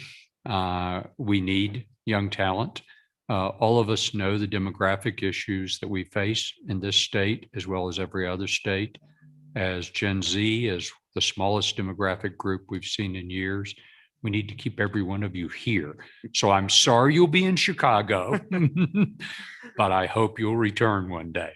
Okay. Perhaps all he needs is one winter there. One winter, one very the winter, we'll windy, see. cold, snowy winter off that lake. If I could just say a quick thank you as well. If I have seen further is by standing on the shoulders of giants, and being on the Arizona Board of Regents places you in an area surrounded by giants. And so to the regents, I have immense thank yous to Fred for taking me under your wing early on, to Ron for bringing me down to earth sometimes, also to Larry and Bill for doing all that job, which is, I imagine, immensely difficult. I'm endlessly appreciative of that. Lyndall, your eye for finances is unparalleled. I learned so much from you in such a short amount of time. So thank you for that as well. Executive Director Arnold, I am appreciative of all for conversations. To the board staff by the same nature, the work that you all do sometimes goes unthanked, but it is remarkably important work. It's remarkably difficult work. I have enjoyed every single conversation that we've had, no matter how challenging and intense it gets. They've been some of my favorite conversations. So thank you to the board staff. To Karen, we haven't agreed on a lot of things, but that's one of my favorite parts is that we can discuss why we don't agree on things. I've learned a lot from your perspective. To the presidents, or sorry, I almost missed the two regents on this side as well, Regent King, Regent Mata. My only regret is that we didn't get more time together on the board. I wish you the best of luck. I wish I had 7 more years. Enjoy. Superintendent Hoffman, we've had some incredible conversations about what we can do to strengthen the K-12 pipeline. I'm so thankful for those conversations. I wish you the best of luck in your upcoming election. I wish you the best of luck in all the challenges that Arizona has. To the presidents, I'm sorry for being such a pain occasionally. The work that you all do is remarkably important. It is remarkably difficult. You have 16-hour days and sometimes 24-hour days in this COVID pandemic that I don't know how it was possible that you stayed sane. Maybe you did not. But again, immensely appreciative as a student, as an alumni of the system. You are doing the work that will change the future of the nation, especially in Arizona, where we champion accessibility. We champion the ability that regardless of who you are, you can come to our universities and you can graduate. And so thank you dearly for the work to the administrations at your universities, to the faculty. Thank you for all of your work. I am unbelievably appreciative for this opportunity. I don't think I will ever get the opportunity to learn as much as I did in 2 years that I did through this opportunity. I've realized my passion for education. I hope to come back to Arizona someday. Maybe after graduate school, maybe if you've convinced me and if I get a pot of that money of that bet, maybe we'll see. It's very large. Well, then I'll be on the take. I just wanted to say thank you. I know I'm rambling at this point, but thank you, thank you, thank you. Again, I wish I had 7 more years.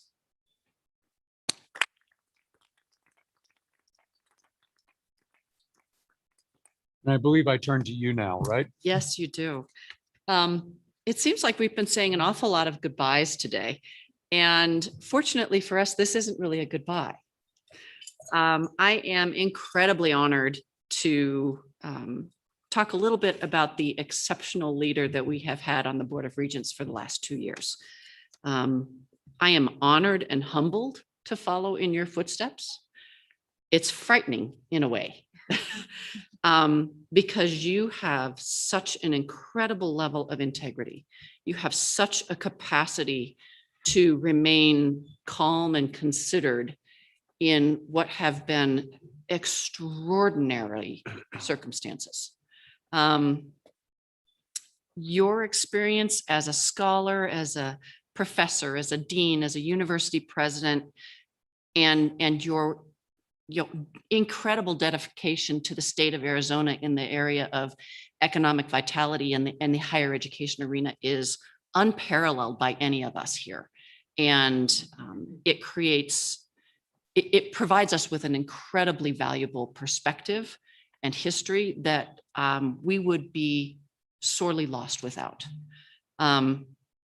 You lead by example. You are the architect of the New Economy Initiative, and a completely new way to think about how we talk to the legislature about how we help this state, how we educate our students, how we educate our citizens. You have led this board through 2 years. Frankly, I think you should get combat pay. But it has been your tireless leadership through this whole COVID-19. I mean, of your 2 years, 18 months of it was chaos. And you handled that with such aplomb and frankly, led our universities to one of the best places, one of the places that handled this chaos the best in the entire nation, in the entire world. And so there's a tremendous amount of that is due to your input and your help. We developed the guiding, you developed the guiding principles. It was masterful the way you kept the train on the tracks and kept everybody moving forward. Your dedication to the state, to the students, to our universities, is unparalleled. The things that we took on during your term as charges to this board, the general education, the metrics, these are not small little things that you just, put through the system and pop out with an answer. But you have guided us in charged us with getting those done. We are very close. John put up his list and said, I can't check anything off. And I'm like, oh, I wish, well, there was one, there was the sunset audit. We could check that off. But we are so close to getting those things done that you initiated, and they will serve us for the years moving forward. You have gone above and beyond the expectation, certainly of a volunteer and frankly of a paid board member, in your dedication to this. And I am just tremendously grateful to have had the opportunity to work with you.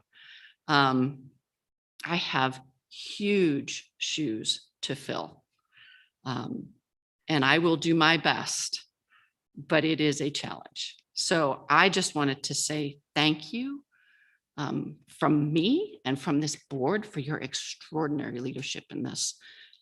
We have a gift for you, and I am so glad that you are not actually leaving. Thank you very much. Thank you.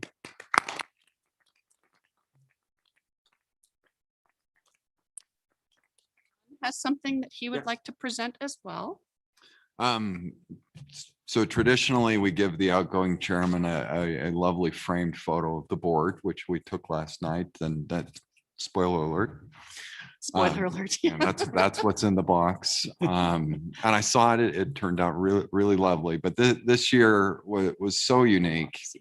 And with Regent Penley's 2-year term, we thought 2 gifts were appropriate. And so we went with 2 photos, one to represent normal times. And then we did a COVID portrait.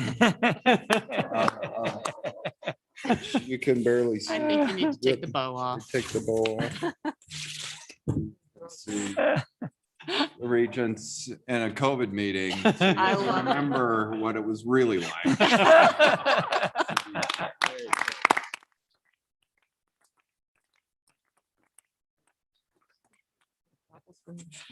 It's really cool. It is. You have to read all the comments because they're hysterical. So I would like to open this up now to the presidents and regents for comments regarding Larry's abdicating of his responsibility of the chairmanship. Ron? I just have one comment because I can't actually say more than you did. But Larry has been unbelievable since you stepped foot on the board.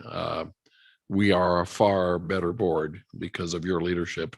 And it's been a pleasure to work with you now for, let's see, 4 years on the executive committee, or 3 at least. But I will say that not every record that a leader sets should be a goal for the next leader. The number of meetings we have had under this leader is one that we never want to shatter. So Lyndall, just a hint going forward. I know where to aim. All right, Larry, thank you for everything. Thank you, Ron. Fred. A lot of the points have been covered, and the breadth of your experience, I think, is singular in the history of the Arizona Regents, certainly the 40 years I've been following it, and you demonstrate that every day. Your effectiveness, Lyndall covered. The Innovation Alliance, something probably needs to be on that list, so an ongoing legacy. But with Nancy's collaboration, we did a little history on this, and consider this. There have only been 5 regents who have served 2 terms as president. There have only been 5 regents who have served more than 1 full term. You are the only regent for whom both is true. And you are the first regent to finish your chairmanship with 5 years left on the board. So much is yet expected. I'm so sorry. Well, thank you, Fred. Thank you, Regent Duvall. Regent Mata. Well, before I was making my final decision to be a regent, the first person that talked to me was Larry, Regent Chair Penley. So it was a great conversation. So I make my final decision, be part of this amazing group and an honor to serve, as a region. So thank you for all the conversations, because we have many phone calls because I wasn't sure what I was getting into. And he was one of those that guided me. And it was amazing because I felt like I have someone that is very hard to get. It was overwhelming. I don't know if everybody have the same experience, but you say it would take time. Don't swallow it right away. It will be a process, but I want to thank you because I have learned so much from you, and I will keep learning because you're not going anywhere. But I have no idea how many meetings I was going to be in and all this executive session, but it helped me a lot to understand where we are. And I think that the process I went through has been, thank you. And of course, other regions, Regent Schutman. So between the two of you, I make this process more understandable. And I want to just say thank you. Thank you for everything in this learning curve that I have in my first couple of months, especially those executive sessions. Thank you. Thank you. Chair Penley. So I will repeat some of the things that have already been said, because your stewardship during these unprecedented times just speaks for itself. Our universities are all on a really good course, in no small part because of your leadership. But I think most importantly to me, just the strategic composition of this board, in particular, the fact that you are a professor, a dean, a college president, all those things. I think I would be surprised, and Fred, you have all the data over there, that we've ever had anybody serving on the Board of Regents in Arizona with the depth of academic background that you have. And I think that has served all of us as your colleagues, but more importantly, the enterprise has served it very well. So I too am glad that you'll be around another 5 years. Thank you. Thank you, Karen. Thank you. If I may just add a couple final points, just excellent points have been made. But Chair Penley, I was appointed in March of 2020 when COVID was just hitting our states, and your accessibility. I mean, I joined the board, and your willingness to speak with me and at any time and provide information. And I had so many questions. And you were dealing with a million other things. I recognize this was an unprecedented time for our universities, and you as chairman of our board, an unprecedented time for you. And I just really appreciate your kindness, your hospitality, your overwhelming generosity towards me and towards the board. And I think there are a few data points that I jotted down because I just thought it was really tremendous. Our total enrollment growth and graduate enrollment growth is it's skyrocketing. And I think it's very telling of what you've done in your role as chair. Our STEM degrees are increasing with the new economy initiative that you've put forward. You just have left a legacy here, and I'm very grateful, and the state of Arizona is very grateful. So thank you. Thank you very much. Presidents, President Crow. So Chairman Penley, I just calculated that you and I have known each other for at least 25 years and worked together for 20 of those years. Yes. Almost, and in 5 different roles. So when I was a consultant to ASU in the 90s, and we didn't work much in that role, but we were working on the same agenda. You as dean, you as Thunderbird president, you as regent, you as chair of regents, and a little bit even when you were at Colorado State. And so 5 to 6 different roles. And the one theme is just unbelievable calm consistency of forward movement to the objective.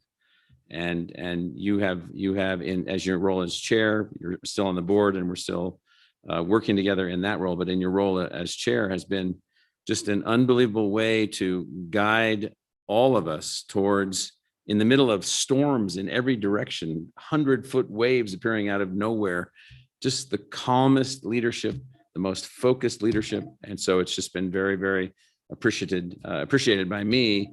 And that's a long observing time for me. And so it's just been fantastic with you as chair. And I think that we are in gratitude to you for keeping things focused and directed and calm. I mean, calm in the sense of productive outcomes in the middle of hurricanes going on at the same time. Almost no one that I know could do that. And then I noted that I thought about you in that way the first time I met you. I thought this is an intellectually focused individual who brings a level of maturity and calmness and stability to leadership that's just very unusual. So thank you. Thank you, President Crow. President Robbins? So Chair Penley, I was counting, there are only 4 of you left who are to be blamed for selecting me. And pretty soon there may be only a couple. So I very much look forward to continuing to work with you for the next 5 years. And maybe you could be a 3rd term as chair. Who knows what's going to happen?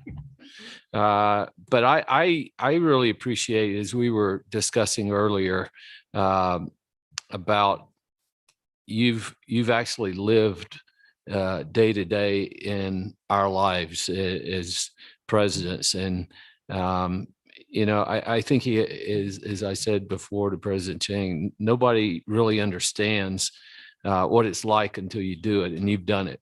And you've been an incredible resource to me, and your sage guidance and wisdom have helped me as I've learned how to do this job. I feel a little like Anthony, you and several of the other regents have to kind of bring me around. I wonder what it's like about, juggling chainsaws. You got too many chainsaws going, as Regent Manson told me one time.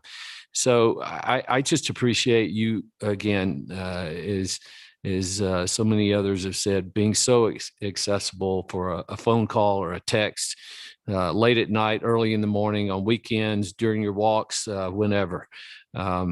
And I think all the things that have already been mentioned, I won't repeat, but your legacy is not yet written. These 2 years as chair may be, but there are 5 more years of contributions, and I hope I'm around for 5 more years to be able to work with you during your term. So I just can't imagine, especially, as a student regent, this is a very tough job. I mean, the 3 of us got tough jobs, but this is a very, very tough job with no compensation and a lot of headaches. And you've masterfully and gracefully led us. So thank you. Thank you, President Robbins. President Chang.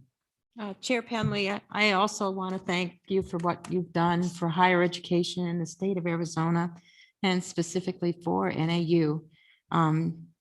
Everybody's talked about your unique perspectives and your extensive knowledge, and my prepared remarks also talked about all the different roles you've had, so I won't repeat that. I think what I can add to the comments has really been about your valuable insights into the demographic changes in the education pipeline, and your determination that our university system, which is not a system, our enterprise, will understand those demographic changes, and that we're not immune, but we have unique opportunities to face those challenges and ensure that the students that attend our university and that the state of Arizona is well positioned for the future. So I'm thankful that we will continue to work together on issues of education policy and K-12 and higher ed attainment. And I appreciate your work at the Center for the Future of Arizona and on initiatives like the Decade Ahead, and we can continue to transform the the future of our state. Thank you. Thank you, President Chang.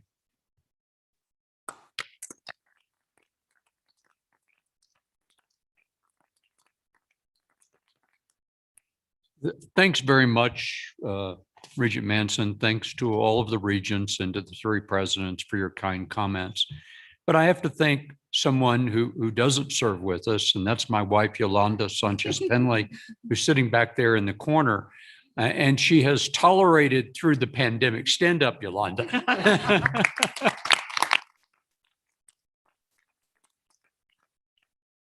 Well, one doesn't do these jobs without support and advice and counsel. And Yolanda has provided all of those things. She's tolerated me working from home in the office at home on these Zoom meetings, telling me occasionally that I'm speaking way too loud. And she can hear me from one end of the house to the other.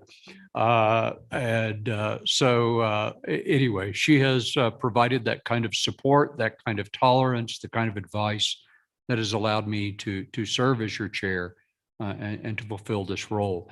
I want to thank all of you, all of the presidents, for what you're doing really to drive excellence in your universities, the regents for your continued commitment to overall attainment in the state of Arizona.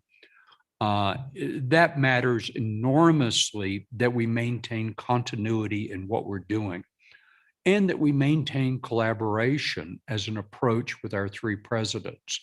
We are a different kind of board than a lot of states have and a lot of universities have. I think that's a huge advantage for Arizona. It's a huge advantage for our three universities. The continuity of leadership that began under Regent Reidenauer continued through Regent Schutman, through what I've tried to do with Regent Manson, and what I hope will continue with Regent Duvall as the chair-elect. To me, that avoids us as a board zigging and zagging to one issue or another, but instead maintaining a focus on where we need to go. Whoops. Mine does that occasionally too.